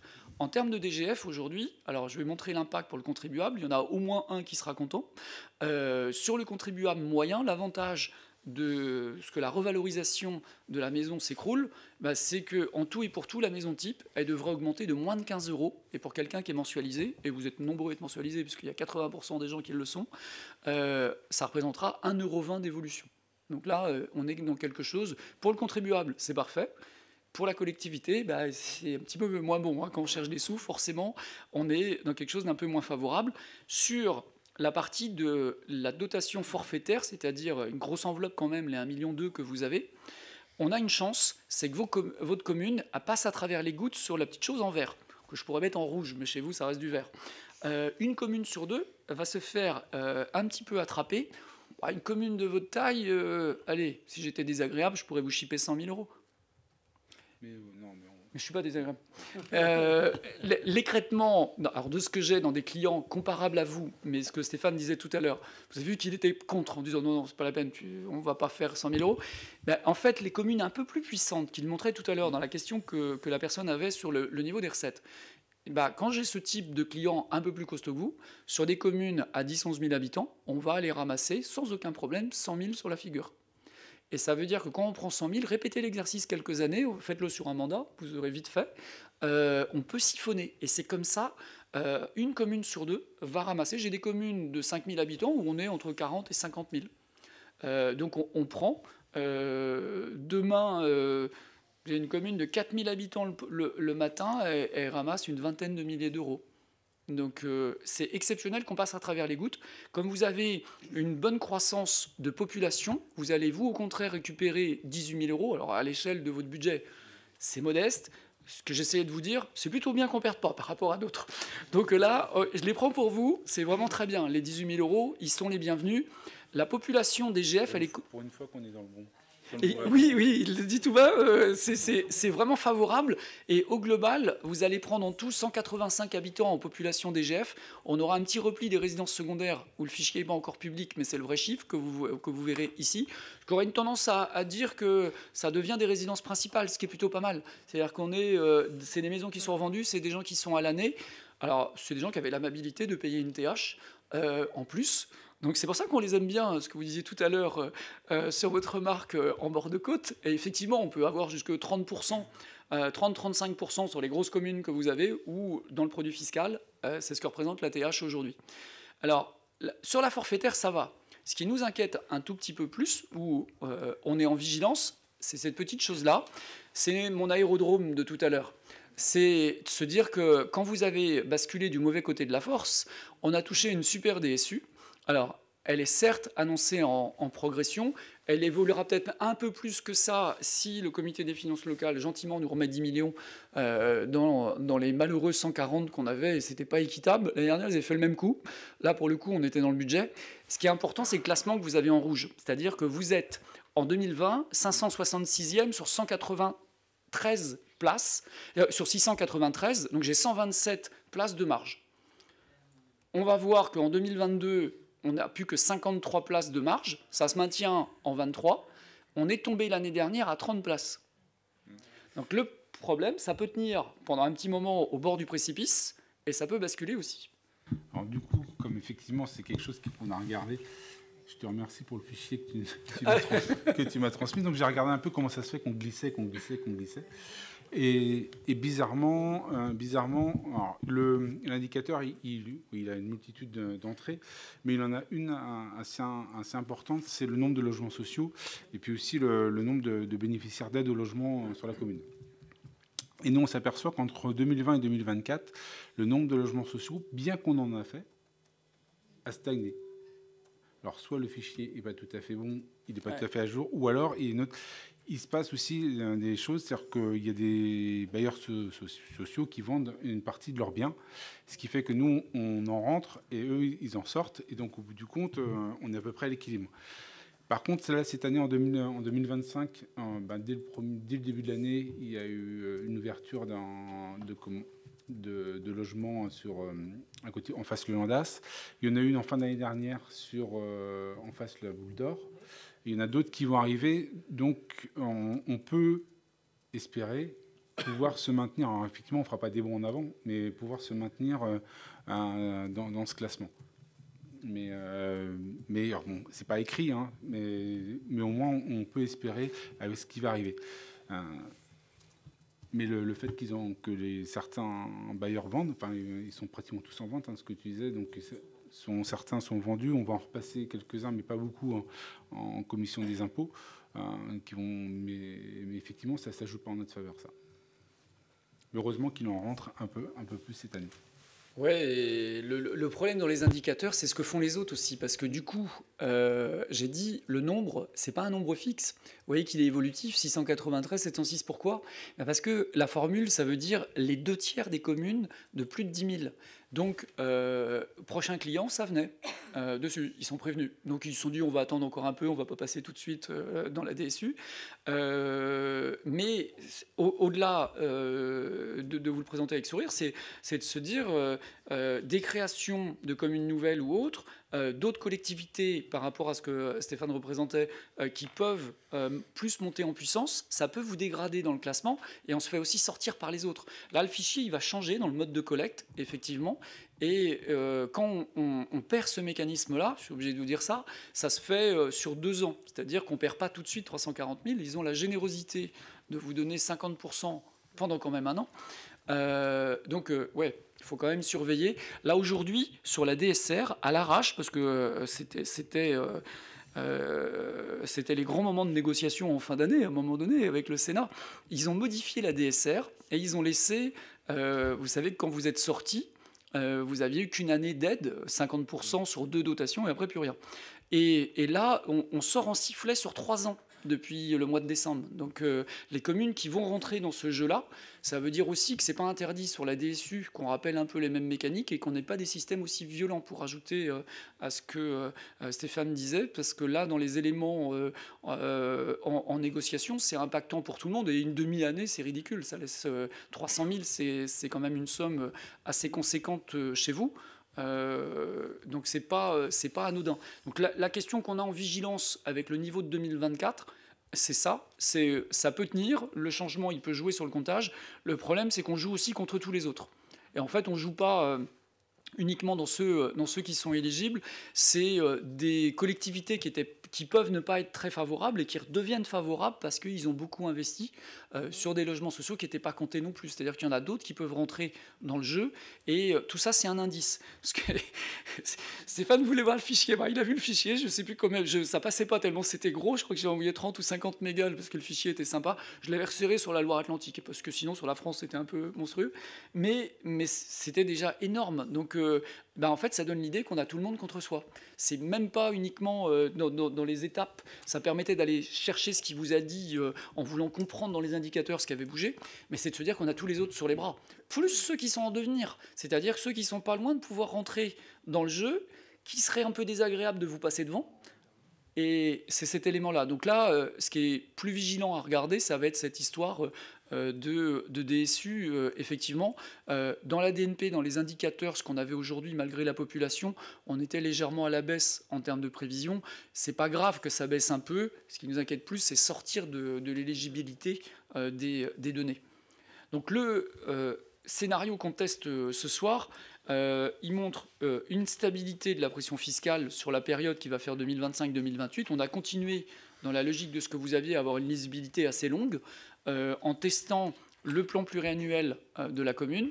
Si on devait emprunter aujourd'hui, on est à 3% sur 20 ans, et on a intégré les subventions que vous aviez sur votre connaissance aujourd'hui. Alors, le PPI, il est relativement important, puisqu'on atteint 17,6 millions, et sur 2025, il y a 8 937 000. Vous posez la question tout de suite ou je déroule?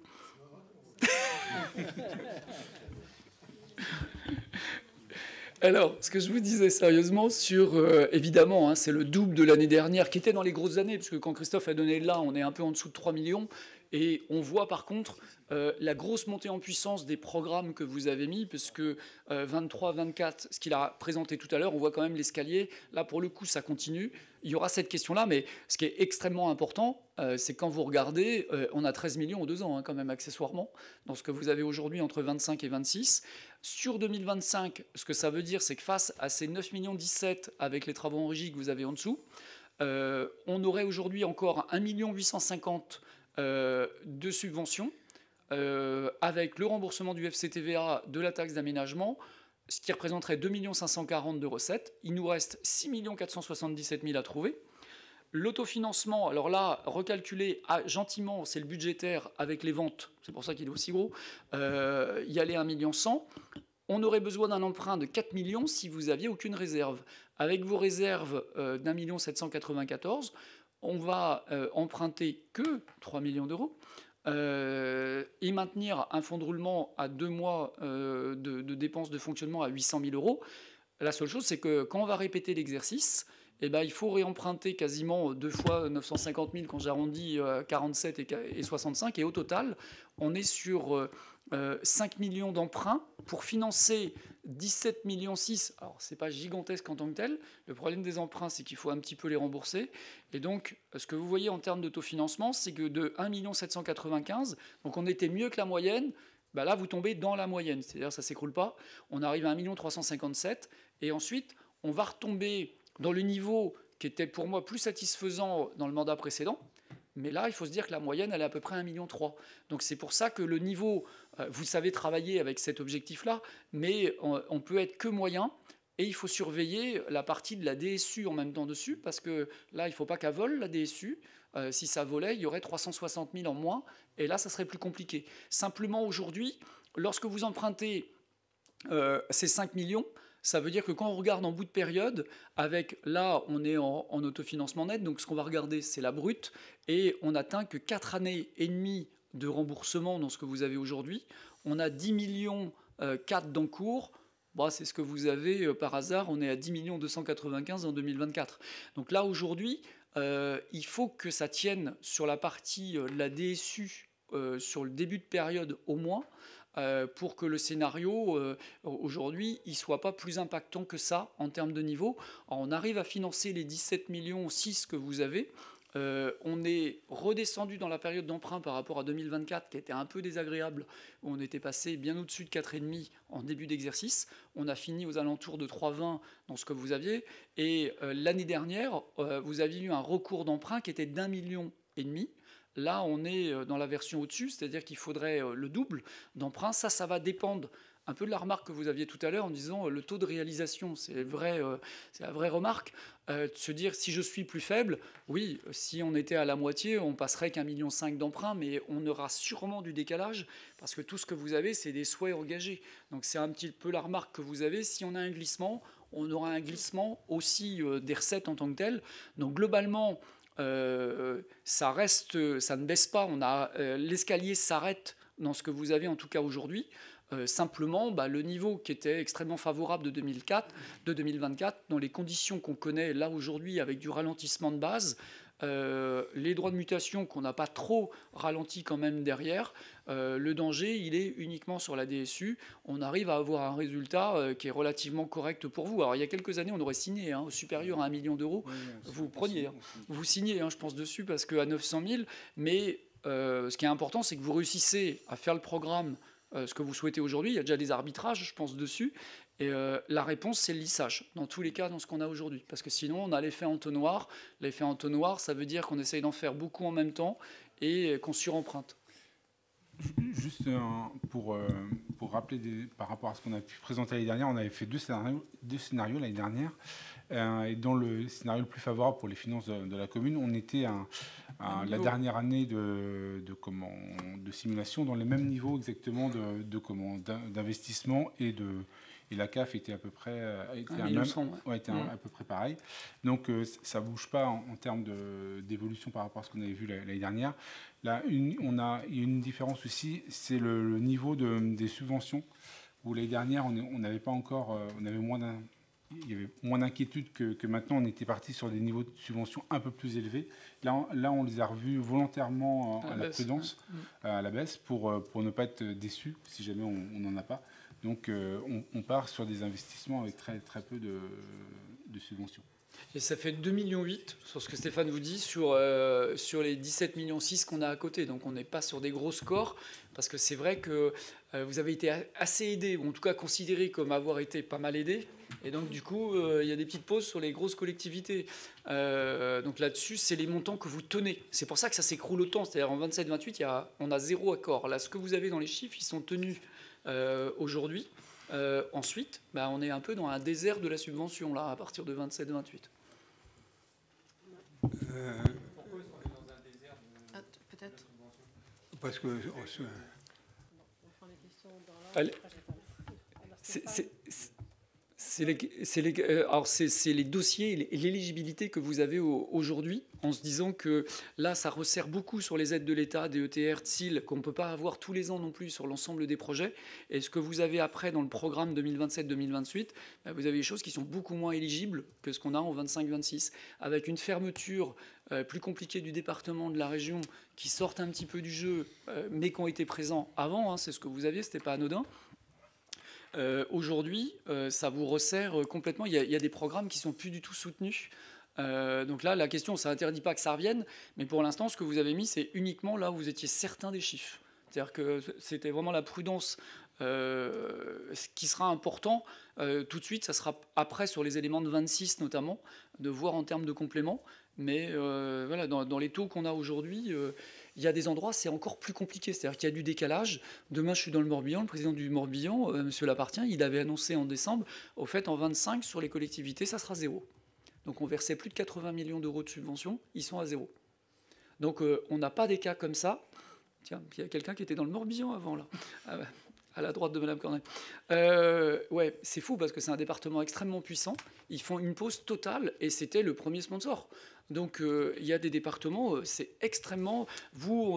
on baisse dans certaines enveloppes d'une vingtaine de pourcents, on verse plus d'acompte, on paye à la fin, mais il y a des pauses sur les grosses collectivités. Là, vous êtes un peu dans la version grosse collectivité, vous.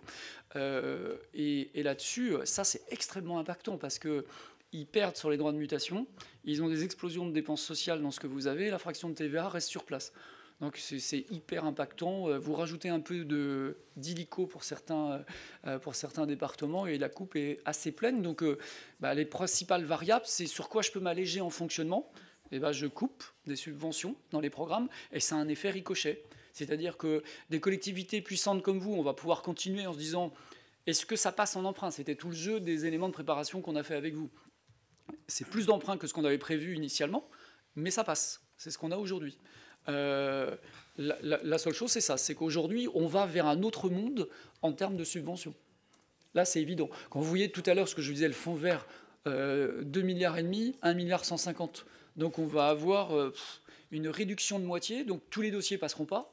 Donc, ça veut dire qu'il faudra faire une pause si on veut revenir aussi. Batailler, mais vous savez faire dans la négociation, dans la présentation des projets, rester ce que vous aviez été faire vers la préfecture, les éléments de négo, la contractualisation que vous avez aussi. C'est ces éléments-là qui sont extrêmement importants. Et je trouve que c'est pas la Loire-Atlantique où c'est le pire. On a nettement pire dans certains départements. Il n'y a pas match, puisqu'il y a des départements où on est à zéro. Oui, je vais faire quand même quelques observations. Vous faites une prospective jusqu'en 2028. C'est 4 ans, c'est long, avec des grosses incertitudes, parce que la loi de finances 2026, ça va être un bel exercice d'acrobatie. Hein. Et donc, on n'est peut-être pas au terme des douleurs. Il y a le réarmement qui est apparu, qui est sorti d'un chapeau il y a une semaine. Il va bien falloir l'État va devoir trouver les sous quelque part. Donc on est dans un contexte qui est même pas du tout favorable sur, je dirais, le support qu'on pourra attendre de l'État. Et là, je dirais, dans l'exercice que vous proposez, c'est une vision très optimiste parce que la DSU, on a perdu 30 places en un an, on est à 30 places de la sortie. En gros, c'est un ticket à 350 000 euros. C'est pas tout à fait rien. C'est-à-dire que là-dedans, si on était vraiment prudent ou un peu pessimiste, enfin, je vous rappelle qu'un pessimiste est un optimiste bien informé, hein, si on arrivait là, on descendrait quand même très sensiblement en dessous du million. Les droits de mutation, c'est pareil, vous les avez gardés à peu près stables sur la période de 4 ans. Je ne suis pas tout à fait convaincu que ça va rester comme ça jusqu'en 2028. Hein.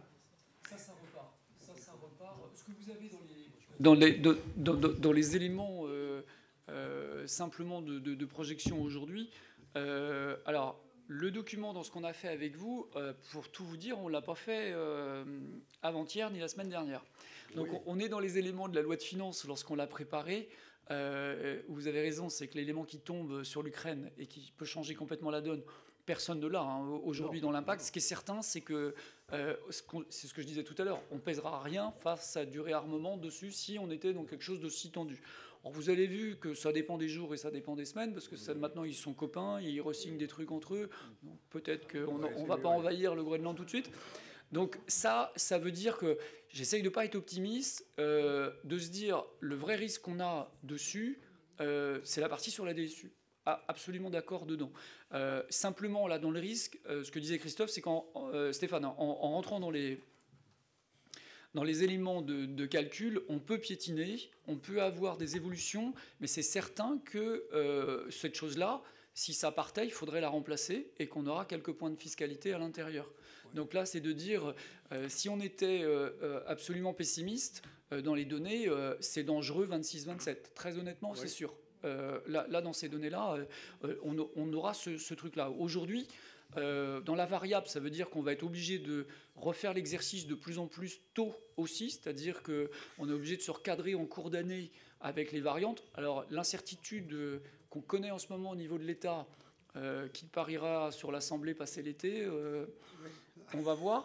Quel gouvernement vous auriez pu rajouter ? Ça veut dire que c'est tellement périlleux en ce moment, effectivement, qu'on est rentré dans quelque chose. Là, c'était pas optimiste, c'est de dire dans les bases qu'on a aujourd'hui. La croissance des bases, honnêtement, elle n'est pas terrible dans ce qu'on a dedans. Là-dessus, on n'a rien. L'incertitude la plus élevée, sauf à ce que tout le monde ait peur, mais à un moment donné, il va bien falloir se loger, il va bien falloir vendre le dernier terrain que j'ai vu là. Dans ce que vous avez aujourd'hui, ça a tourné. Et vous êtes encore plutôt un endroit de la Loire-Atlantique relativement abordable. Donc ce qu'on voit à côté, c'est aussi plus des gens hors pli qui sont venus chez vous. C'est-à-dire, moi, je vois beaucoup de gens en bordure de collectivités qui commencent à se dire que les biens, ils sont inabordables et je préfère me replier un petit peu. Et donc, votre positionnement, il est toujours intéressant. Sur les agences, on sait que ça repart, là, aujourd'hui. Depuis le début d'année, c'est déjà comme ça. C'est un débat qu'on a eu déjà en interne chez vous. Les agences, ça repart. Les notaires, ils sont un peu entre deux. Mais on sent qu'on repart quand même. Là, on est dans 2 années de décroissance dans ce qu'on a eu au départ, à l'échelle du département. Pour vous, ça s'est plutôt passé correctement. Mais j'ai pas été d'un optimisme exacerbé dans les évolutions, M. Langat. Sur les frais de mutation, ça fait des années quand même qu'on se dit c'est bien, mais pourvu que ça dure. Hein. Oui, parce que aussi le des maisons a beaucoup progressé. Ce qu'on avait en raisonnement, comme on a démarré avec vous sur la partie du premier mandat en 2014, dessus, où dans ces données-là, on a eu une vraie montée en puissance sur les prix de l'immobilier. Donc il faut se dire qu'on a pu prendre 20 à 30% en une dizaine d'années, voire une douzaine. Donc forcément, le prix de la maison, il est plus grand. Là où on était à 200, 250, ce qu'on pouvait faire avec Christophe, on mettait du 180 à 200 000 euros. On a vu la montée, il va vous dire, vous le connaissez mieux que moi, c'est un garçon prudent aussi. On avait l'habitude de mettre 180 à 200. C'est le prix des maisons qui monte en fait. Donc c'est vrai que de temps en temps, il faut se dire c'est moins choquant. C'est choquant au départ dans les évolutions que vous avez, mais le prix des maisons fait ça. Et aujourd'hui, on n'est pas dans les soldes, on est dans un effet volume. Le foncier a monté aujourd'hui, et quand vous regardez reconstruire un bien, quand on se compare acheter du foncier, vous avez vu l'évolution qu'on a pu avoir en une dizaine, voire une douzaine d'années sur 2 mandats, c'est ça la différence. Le droit de mutation, c'est quoi? C'est 1,2% sur la valeur de la transaction. La maison qui valait 200 000, qui est à 280, 290, c'est ça. Ça veut dire quoi? Ça veut dire qu'aujourd'hui, là où il m'en fallait 3 avant, avec 2, j'ai le même résultat. C'est ça l'effet volume que vous avez. Dans la reprise, on a essayé de ne pas mettre des choses qui nous apparaissaient optimistes. C'est pas l'objectif, c'est d'essayer d'être le plus près possible. La seule chose qu'on a vraiment en réserve, et c'est pour ça que j'ai insisté, c'est cette foutue DSU. Pendant qu'on est sur ce sujet, pendant un temps, il était question, non pas de revaloriser, mais de recalculer les bases locatives. C'en est où, cette idée-là? Alors, le temps va arriver. Je pense qu'ils attendent que le locataire de l'Élysée rende les clés. C'est-à-dire que la période, sans blaguer, c'est 2026 en théorie. Alors, il paraît qu'il y a des échéances en 27 aussi. En 26, on récupère des nouveaux dans les collectivités. En 27, on en récupère un ou une nouvelle sur la fonction suprême. Bon, cette chose-là, normalement, c'est 26. La réactualisation et le changement de la dynamique des bases. Où on sait, oui, il paraît, où on sait qu'il y avait une faiblesse chez vous qui est d'à peu près 30% dans les bases, ce qui fait qu'on a toujours eu des produits fiscaux beaucoup plus bas. Là, la question de M. Langat, c'est de passer d'une ex-valeur locative à une valeur foncière. C'est-à-dire de dire à une valeur de marché, je ne peux plus être aussi déconnant et être sous-évalué aujourd'hui dans le foncier. C'est ce qui a souvent pêché sur Pontchâteau, en tout cas dessus. En comparaison par rapport à d'autres communes, vous étiez et plus bas en termes de taux et pas cher en termes de base. Tout ça, ça fait moins de produits à la fin. Alors on est content chez vous, mais on a moins de produits. La valeur foncière va arriver. Alors forcément, imaginez bien que des collectivités comme vous, elles ont plutôt à y gagner, parce que les prix des maisons vont remonter, mais on aura un filtre. C'est-à-dire que forcément, on ne va pas pouvoir se dire la revalorisation, tiens, m'amène au double. Est-ce que les gens auront le double de payer? Non, vous avez vite la réponse. Donc, simplement sur le contribuable, le risque, c'est que la base soit plus importante. Et en ce moment, ils ne feront rien avant des échéances électorales. C'est un petit peu trop viril. Après, est-ce qu'on aura le même concept? C'est-à-dire que pendant très longtemps, ce qu'on a fait, c'est faire des abattements. Pourquoi on a supprimé la TH? On a supprimé la TH parce que le contributeur, c'était qui? C'était l'État. Parce qu'on plafonnait à 3,2% de vos revenus le montant de cette TH. C'est-à-dire des gens qui avaient des revenus très faibles, des gens qui étaient à des minima sociaux, ils n'allaient pas payer de la TH. Donc l'État payait à leur place vers les collectivités. des fois 50%, des fois 100% en fait. Et le président de la République, il avait rappelé il n'y a pas encore très longtemps en disant mais c'était nous le premier contribuable. Bah oui, ça tombe bien, c'était fait pour. C'était de protéger les plus faibles. La question qu'on a en ce moment, elle est de se dire, il y a eu une proposition à l'Assemblée du groupe qui tient en trois lettres un petit peu énervé, avec un L au début, et un I à la fin, ça y est, j'ai tout dit, qui était de dire on devrait restaurer la taxe d'habitation pour les 20% les plus riches. Je suis pas sûr. Alors après, la question de richesse, si on est riche à 2000 euros, etc., dessus pour des retraités ou d'autres choses, ça va être un peu... faut savoir à quel niveau on est riche. Mais c'était de se dire, aujourd'hui, est-ce que ça sera en fonction de l'utilisation et des revenus ? C'est-à-dire que si j'ai des revenus un peu plus élevés, ça c'est la deuxième question qui se posait aujourd'hui, c'est-à-dire d'avoir une prise en compte du revenu du contribuable et pas forcément que son action sur la collectivité. En se disant aujourd'hui, j'ai un moment de ma vie où j'utilise peut-être plus les services, des fois que j'aille déposer des enfants dans une garderie, des fois qu'ils mangent dans un restaurant scolaire, des fois que le mercredi ils utilisent un truc chez vous et que les parents aillent se cultiver au carré d'argent, voilà. Quand je fais tout ça, j'utilise beaucoup tous les services qu'on vient de voir et que vous financez. Et puis il y a une étape de la vie, on va se dire on va moins les utiliser. Et là, paradoxalement, vous êtes un heureux propriétaire un peu plus âgé qui va se dire arrêtez d'augmenter le foncier, ça m'énerve. C'est ça le problème, c'est qu'on revient sur les mêmes. Donc c'est une question d'équité où le ministre de la fonction publique, M. Rebsamen, qui est l'ancien maire de Dijon, qui a eu ce réflexe-là, qui commence à parler, on ne va pas parler de TH parce que ça fâcherait un petit peu le président de la République, alors qui va avoir un droit d'utilisation, en tout cas, on va revenir sur une nouvelle forme de TH, sans le dire, dessus.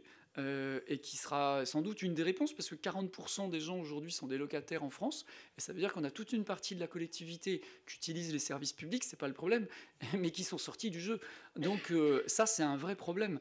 Donc là, aujourd'hui, on aura, en plus de la réforme des bases dans ce que vous avez, le problème, il est sur les locataires, c'est-à-dire c'est souvent dans une étape de sa vie les plus jeunes qu'on va avoir aujourd'hui, le temps de construire ou de faire un certain nombre de choses, et pendant ce temps-là, il n'y a aucune rentrée fiscale vers les collectivités, et là, ça pose quand même un souci. Donc cette question-là, on lui donnera le nom qu'on veut aujourd'hui sur l'utilisation, mais c'est à mot voilé, mais ça y est, le ministre en parle aussi. Donc ça aussi, je pense qu'on ne sera pas sur 26, mais sur 27, ça complétera les bases, et on aura sans doute un retour d'impôts, on l'appellera comme on veut, de citoyenneté, d'occupation de l'espace, d'utilisation des équipements publics, comme vous voulez, mais ça peut être la fin de la gratuité, alors pas forcément pour les plus riches, entre guillemets, mais un peu à l'utilisateur.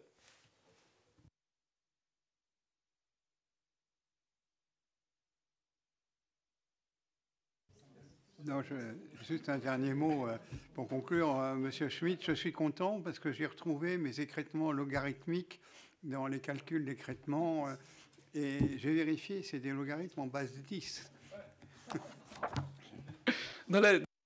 Il y a un bel écrêtement qui fait que en dessous de 500 habitants, je donne 1, et à 200 000, je donne 2. Au milieu, c'est un logarithme. J'avais juste une remarque, tout à l'heure vous l'avez dit, on a un désendettement à moins 427 000 sur 2 ans, c'est à partir de 2028. Évidemment, nos graphes ne le montrent pas, mais on va retrouver de l'air par un désendettement qui était chiffré à 427 000 en moins. Donc c'est un élément aussi dans la conjoncture un peu anxiogène qu'on a qui a son intérêt. Ouais.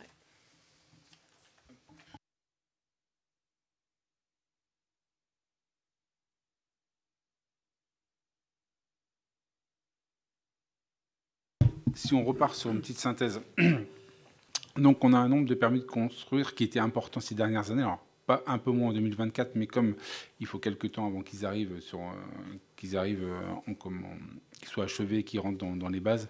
Donc en 2025, il y aura une évolution. J'en ai parlé tout à l'heure des immeubles à caractère social achevés cette année. Alors pour répondre à ta question, Paul, par rapport à la DSU, la DSR, il y a quelques années, on était certain de la perdre. Donc c'était inéluctable. La DSU, on n'est pas certain. Donc à un moment, on attend parce que ça reste possible, mais c'est pas certain. C'est vraiment la grosse différence entre les deux. Donc on a un contexte national effectivement on a un ruissellement du financement venant de la région et du département qui s'assèche, puisque autant il y a quelques années, alors a priori qui s'assèche encore plus à l'ouest que nous. Donc, et puis, on le redit, une DSU qui dépend d'un classement national, de critères locaux, dont le nombre de logements sociaux, donc, qui devrait s'améliorer pour nous. Alors après, effectivement, on est dans un contexte national, donc un classement national, donc on verra. L'objectif reste quand même de garder une capacité d'investissement suffisante pour le développement de la commune et assurer une bonne qualité de vie à ses habitants. Au moins, effectivement, c'est long, 4 ans, mais à un moment, il faut qu'on se projette un peu. Et donc, où on est le plus certain, c'est jusque l'année prochaine. Et jusque l'année prochaine, ça va. Donc après, effectivement, il y a plein... Le contexte national, quand on parle de la guerre, tout ça, mais ça, c'est très hypothétique de commencer à faire des calculs par rapport à ça, quoi. On en reparlera peut-être l'année prochaine, mais je suis persuadé qu'on ne fera pas les 9 millions d'investissements.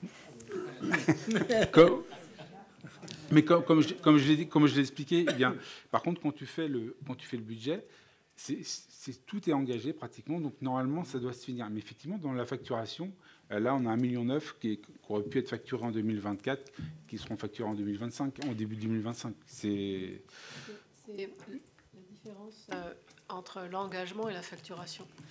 Et le taux de réalisation, on regarde ça. Mais l'engagement est bien à 9 millions. Ils sont engagés. Mais le taux de réalisation ira dire si on a facturé. Donc, et tu es au bout de l'opération. Donc, c'est ça, la différence. Mais les 9 millions sont bien engagés. Est-ce qu'on les fera en facturation? Est-ce qu'on aura été... voilà. Mais souvent, on est sur deux années à chaque fois à cheval. Hein. Mais effectivement, les années où on a fait le taux de réalisation le plus élevé, c'est qu'on avait les investissements les plus faibles. On est d'accord. Mais du coup, il y en avait moins... Il y avait moins de quotient. Ouais. Donc, le même graphe qu'on présente habituellement, parce que globalement, on reste dans la même dynamique, c'est quand même accroître la qualité de vie de Pontchâteau en valorisant notre environnement, puisqu'on y est attaché, tout en assurant un rôle de ville-centre. Alors, le rôle de ville-centre, il est quand même important, puisque si on prend juste un exemple, pour le sport, 50% des licenciés dans les clubs pontchâtelains ne sont pas pontchâtelains. Et c'est notre rôle de ville-centre. Mais ça a forcément un impact pour nous.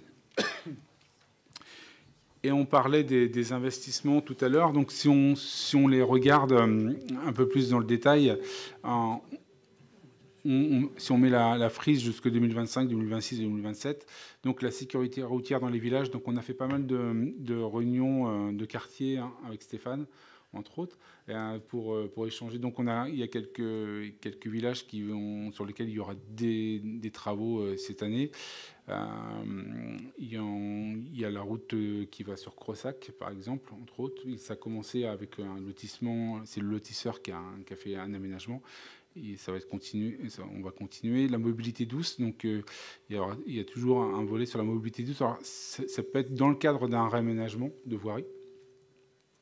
La vidéoprotection, donc un rajout de caméra, donc qui vous sera présenté aussi. La rénovation d'éclairage public, donc passer au LED au maximum, pour réduire aussi les factures et puis la pollution visuelle. La rénovation de la salle du Rocher, là il reste un petit peu à payer.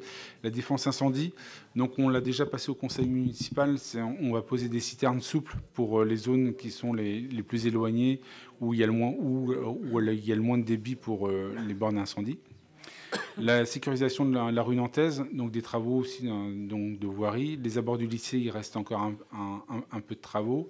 La réhabilitation rue Maurice-Sambron, donc ça va être une grosse partie cette année. Les équipements sportifs en lien avec le lycée, c'est entre autres les vestiaires. La réhabilitation de la rue de la Cadivet, donc il y en a une partie en 2025, il y aura des études en 2026 et puis le reste en 2027. La revitalisation du zone de loisirs de Couette-Rose, donc il y aura un pump track plus un skatepark. La voie verte Pontchâteau-Montoire qu'on fait avec Saint-Nazaire-Aglo. Donc nous sur la partie Pontchâteau, puis le reste entre Montoire et Béné, c'est géré par Saint-Nazaire-Aglo. La sécurisation de la falaise du bois du château, donc c'est notre côte, une trait de côte à nous. Donc les intempéries, les dernières intempéries, ça fait quelques mois maintenant que ça tombe, donc du coup c'est un impact non négligeable. Ça a fragilisé la falaise. On a fait une étude pour vérifier si tout tenait bien.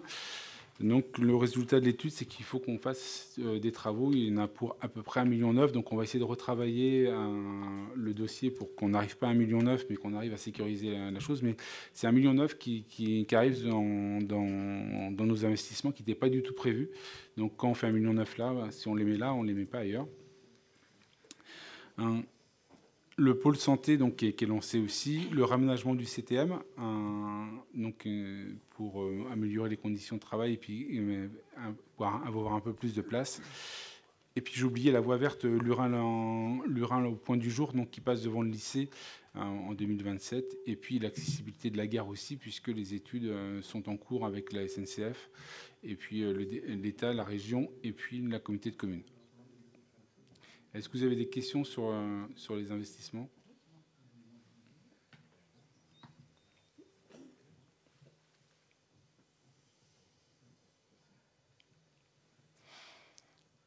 Et donc, on vous passe les petits détails d'investissement qui peuvent être à droite et à gauche. On verra plus dans le budget. Denis, je te laisse la main. Très bien, donc merci Monsieur Schmitt et merci à Stéphane également pour ces présentations et ces explications qui sont quand même un petit peu complexes quand on parle du contexte national. Si vous n'avez pas d'autres remarques ou questions à poser, on va passer à l'approbation de ce rapport, le soumettre en tout cas à votre vote pour acter le rapport et le débat qu'on a animé par les questions intercalées. Paul, une dernière? Non. Épuisé. Épuisé. D'accord. Très bien. Bien. En tout cas, merci beaucoup, Monsieur Schmitt, parce que vous nous accompagnez depuis de nombreuses années. Donc, on s'est fait année par année à la vitesse et à la gymnastique intellectuelle, mais quand même, ça reste encore un exercice difficile. En tout cas, merci. Je vous propose de passer donc au vote pour prendre acte de la tenue du débat d'orientation budgétaire 2025 et de l'existence du rapport d'orientation budgétaire 2025 sur la base duquel s'est tenu ce débat.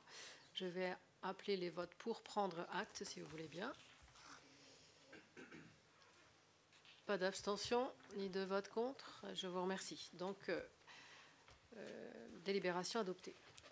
Merci beaucoup, Monsieur Schmitt. Bon retour. Merci. Parce qu'il y a un petit bout de chemin.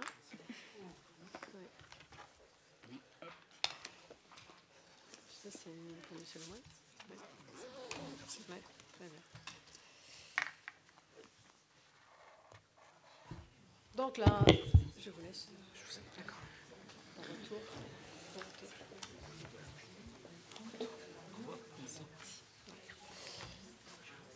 Donc la délibération numéro 2 concerne l'attribution d'une subvention exceptionnelle qui serait donc accordée à l'amicale des sapeurs-pompiers de Pontchâteau. Raphaël, je te passe la parole. Ouais. Merci Dany. Le bal des sapeurs-pompiers de Pontchâteau fêtera cette année son 8e anniversaire. Cette manifestation attire plus de 3500 personnes environ chaque année. C'est un événement festif qui bénéficie d'une notoriété importante sur le territoire. Le bal des pompiers se déroulera le 30 août. À cette occasion, l'amicale des sapeurs-pompiers souhaite accueillir un groupe renommé d'envergure nationale, voire internationale.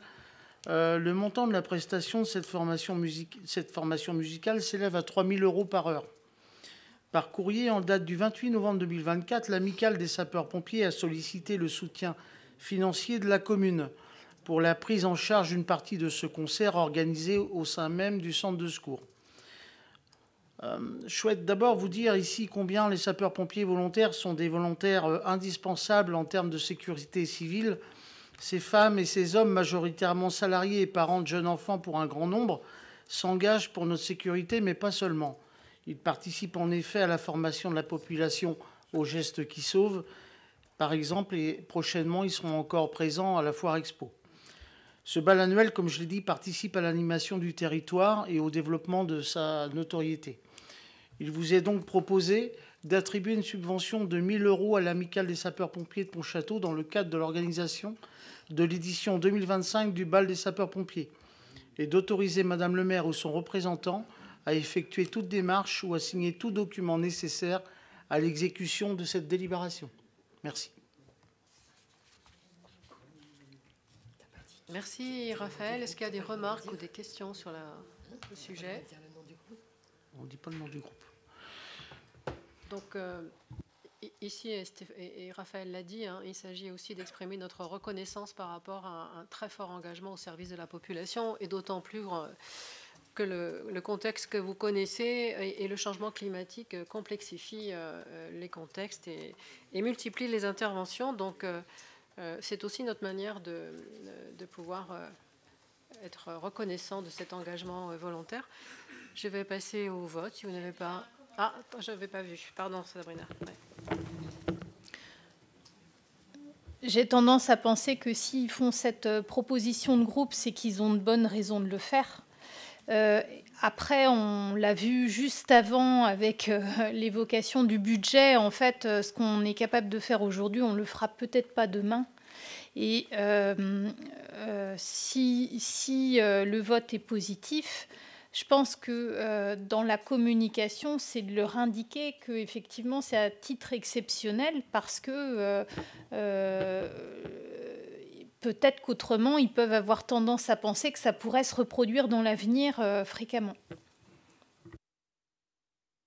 Oui, alors c'est tout à fait la discussion que l'on a quand on nous sollicite sur des subventions exceptionnelles où finalement l'exceptionnel, une fois qu'il a été accordé, est quasiment entendu comme acquis pour l'année suivante. Donc on s'est aperçu quand même que l'exceptionnel faisait un montant au final et on a ramené au cadre. Et le cadre, c'est qu'on a un budget de subvention annuelle à chaque association, à elle donc de se projeter, à chacune de se projeter avec cette subvention et leur budget pour monter un budget et faire avec la subvention annuelle. Donc on a dérogé ici parce qu'il s'agit de nos pompiers et de leur engagement volontaire. C'est quand même, il me semble qu'on peut se démarquer par rapport à la position de retour au cadre qu'on s'était fixé.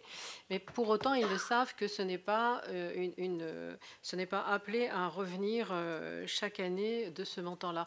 Là, ils veulent, je pense, aussi apporter une petite nouveauté en termes de l'animation. Et puis, ils rappellent aussi que depuis 2 ans, ils ont investi. C'est-à-dire que les bénéfices qu'ils ont pu dégager, ils ont investi dans des barnums, ils ont fait aussi des dons à l'association, par exemple, Tous avec Seb, hein, pour lutter contre la myopathie, les maladies de la myopathie.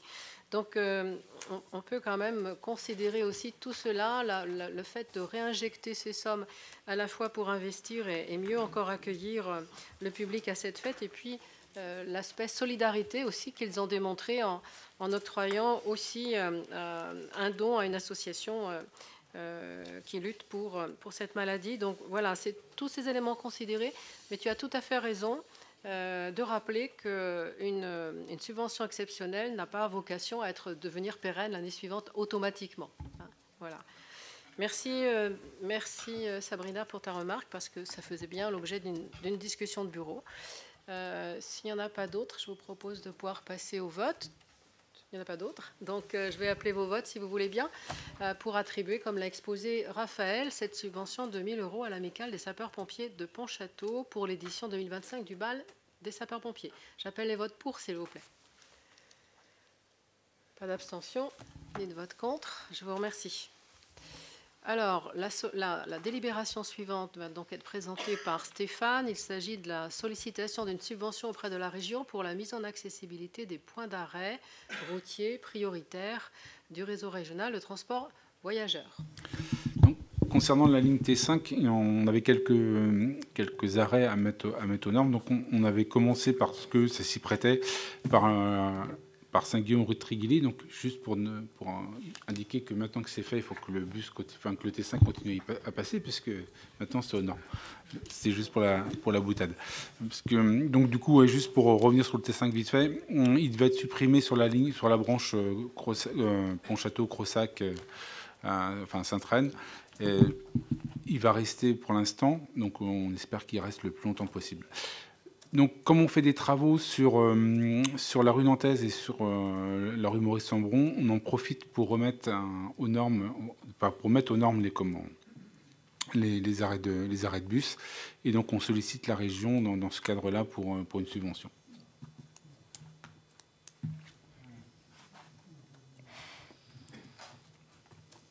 Donc, est-ce que vous avez des questions par rapport à ça?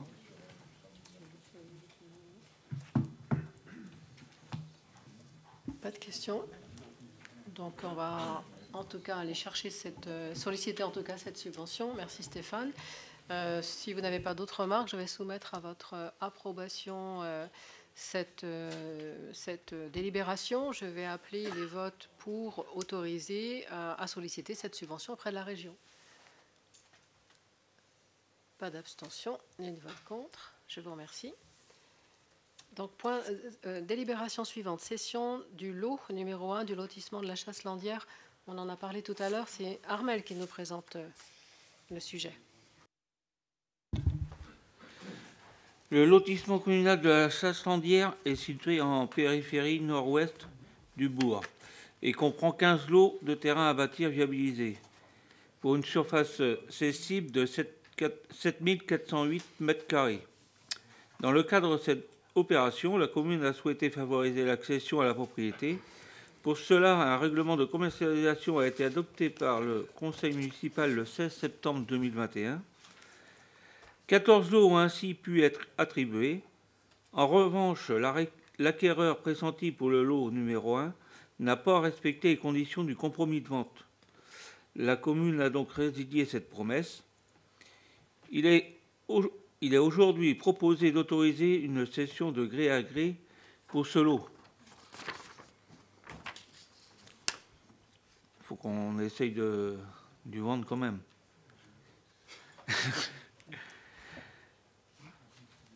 Donc la proposition, c'est autoriser la mise en œuvre d'une cession de gré à gré pour la vente du lot numéro 1 du lotissement de la Chasse-Landière et de s'exonérer ainsi des règles en matière de procédure et des critères d'attribution fixés dans le règlement de commercialisation du dit lotissement, adopté par la délibération du conseil municipal 2021-094 du 16 septembre 2021. D'autoriser la cession du lot numéro 1 du lotissement de la Chasse-Landière d'une superficie de 560 m², de conditionner la cession du lot numéro 1 au versement de 50 000 € TTC et à la prise en charge des frais d'acte par l'acquéreur, au respect des conditions particulières détaillées dans le point numéro 5 du règlement de commercialisation du lotissement communal de la Chasse-Landière. Ce point-là, c'est notamment les règles d'annulation et tout ça, des 10 ans qu'il n'a pas le droit de revente. Donc, d'autoriser Madame le maire ou son représentant à effectuer toute démarche ou à signer tout document nécessaire à l'exécution de cette délibération.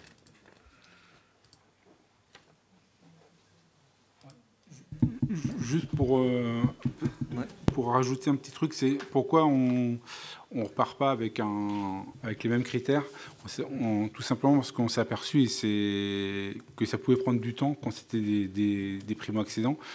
Et c'est pour ça d'ailleurs qu'on l'a fait, c'est pour leur donner la chance de pouvoir acquérir des terrains sur Pontchâteau. Mais quelquefois c'est plus long pour avoir le prêt. Et là on va être tenu par le temps, dans le sens où comme la très grande majorité, les 90% du territoire va devenir non constructible hors zone agglomérée, hors zone bourg et centre-ville. Donc cette zone-là sera aussi non constructible comme les autres. Et donc il faut que ce soit vendu et que le permis soit déposé avant l'arrêt du PLU. Donc c'est pour ça qu'on arrête ces critères. Merci pour les précisions, la présentation et les précisions. Est-ce qu'il y a d'autres remarques? Ça va nous permettre de terminer aussi le lotissement. S'il n'y a pas d'autres remarques, je vous propose d'appeler vos votes pour donc autoriser, comme tu l'as présenté Armel, la mise en œuvre d'une cession de gré à gré pour cette vente du lot numéro 1 du lotissement de la Chasse-Landière. Je vais appeler vos votes pour, s'il vous plaît. Pas d'abstention ni de vote contre. Je vous remercie. Eh bien, nous arrivons, il me semble, au terme de ce conseil municipal. Est-ce que les uns et les autres, vous auriez des informations à passer? Oui. Alors, Raphaël, oui. Oui, je voulais développer un peu avec vous un sujet de tranquillité publique. Donc récemment, vous avez pu avoir notamment des gendarmes sur notre territoire qui opéraient. Donc vous dire que aux actions quotidiennes préventives, notamment par notre police municipale, il y a aussi parfois des opérations un peu plus répressives. Ça a été le cas le 3 mars sur Pontchâteau. Vous dire que cette opération XXL s'est déroulée en mobilisant 112 effectifs, parmi elles la gendarmerie, la police municipale, l'URSSAF, la DREAL, la sûreté ferroviaire et la douane notamment, la mobilisation d'un hélicoptère. Vous dire que cette opération avec trois objectifs: lutter contre l'économie souterraine, contrôler les flux et les transports, lutter contre la délinquance sous toutes ses formes. Je pense qu'il faut aussi affirmer, Dany, tu l'avais dit, c'était pas Pontchâteau en tant que tel qui était visé, mais Pontchâteau est traversé par des véhicules, par des personnes, notamment y compris par le train. Donc c'était aussi contrôler tout ce qui rentre, les personnes et les véhicules qui rentrent sur Pontchâteau et qui en sortent. Voilà ce que je voulais vous dire. Cette opération a permis d'avoir des résultats, donc on ne peut pas trop les développer, mais sur chacun des objectifs, il y a eu des résultats. Des résultats pour lesquels il y a aussi des enquêtes qui se poursuivent, des enquêtes judiciaires. À titre personnel, moi je voulais souligner l'intérêt de ce type de mission partenariale parce qu'elles apportent à la fois de la visibilité et chacun dans son rôle, puisqu'il y a plusieurs services, travaille avec sa doctrine et ses gestes métiers propres. Donc tout ça, ça apporte de l'efficacité aussi. Vous le savez déjà, mais ce type de dynamique partenariale s'exprime aussi par ailleurs dans des actions de prévention. Je pense notamment aux cellules de tranquillité publique que Dany met en place et qui s'articulent autour de plusieurs services tels que la police municipale, les élus, les syndics aussi de copropriété, et sur des sujets très précis, très localisés. Donc voilà ce que je voulais vous dire au sujet de cette opération du 3 mars. Merci Raphaël pour tes informations, parce qu'effectivement ça avait suscité beaucoup d'interrogations, mais c'est le genre d'opération qu'on n'annonce pas, on n'en fait pas la publicité à l'avance. Donc on a bien sûr, la communication a été immédiate par la presse dès le jour même pour le lendemain. Il y a des remarques ou des questions là-dessus? Non? Bon, bah écoutez, d'autres annonces? Je regarde les collègues. C'est votre dernier mot? Bon. Alors, le mien sera pour vous dire que le conseil municipal prochain, ce sera donc le 2 avril 2025. Et là, on sera sur les budgets, Stéphane. Hein, voilà. En tout cas, merci pour le travail présenté, Stéphane, encore une fois. Et puis, bonne soirée à tous. Merci.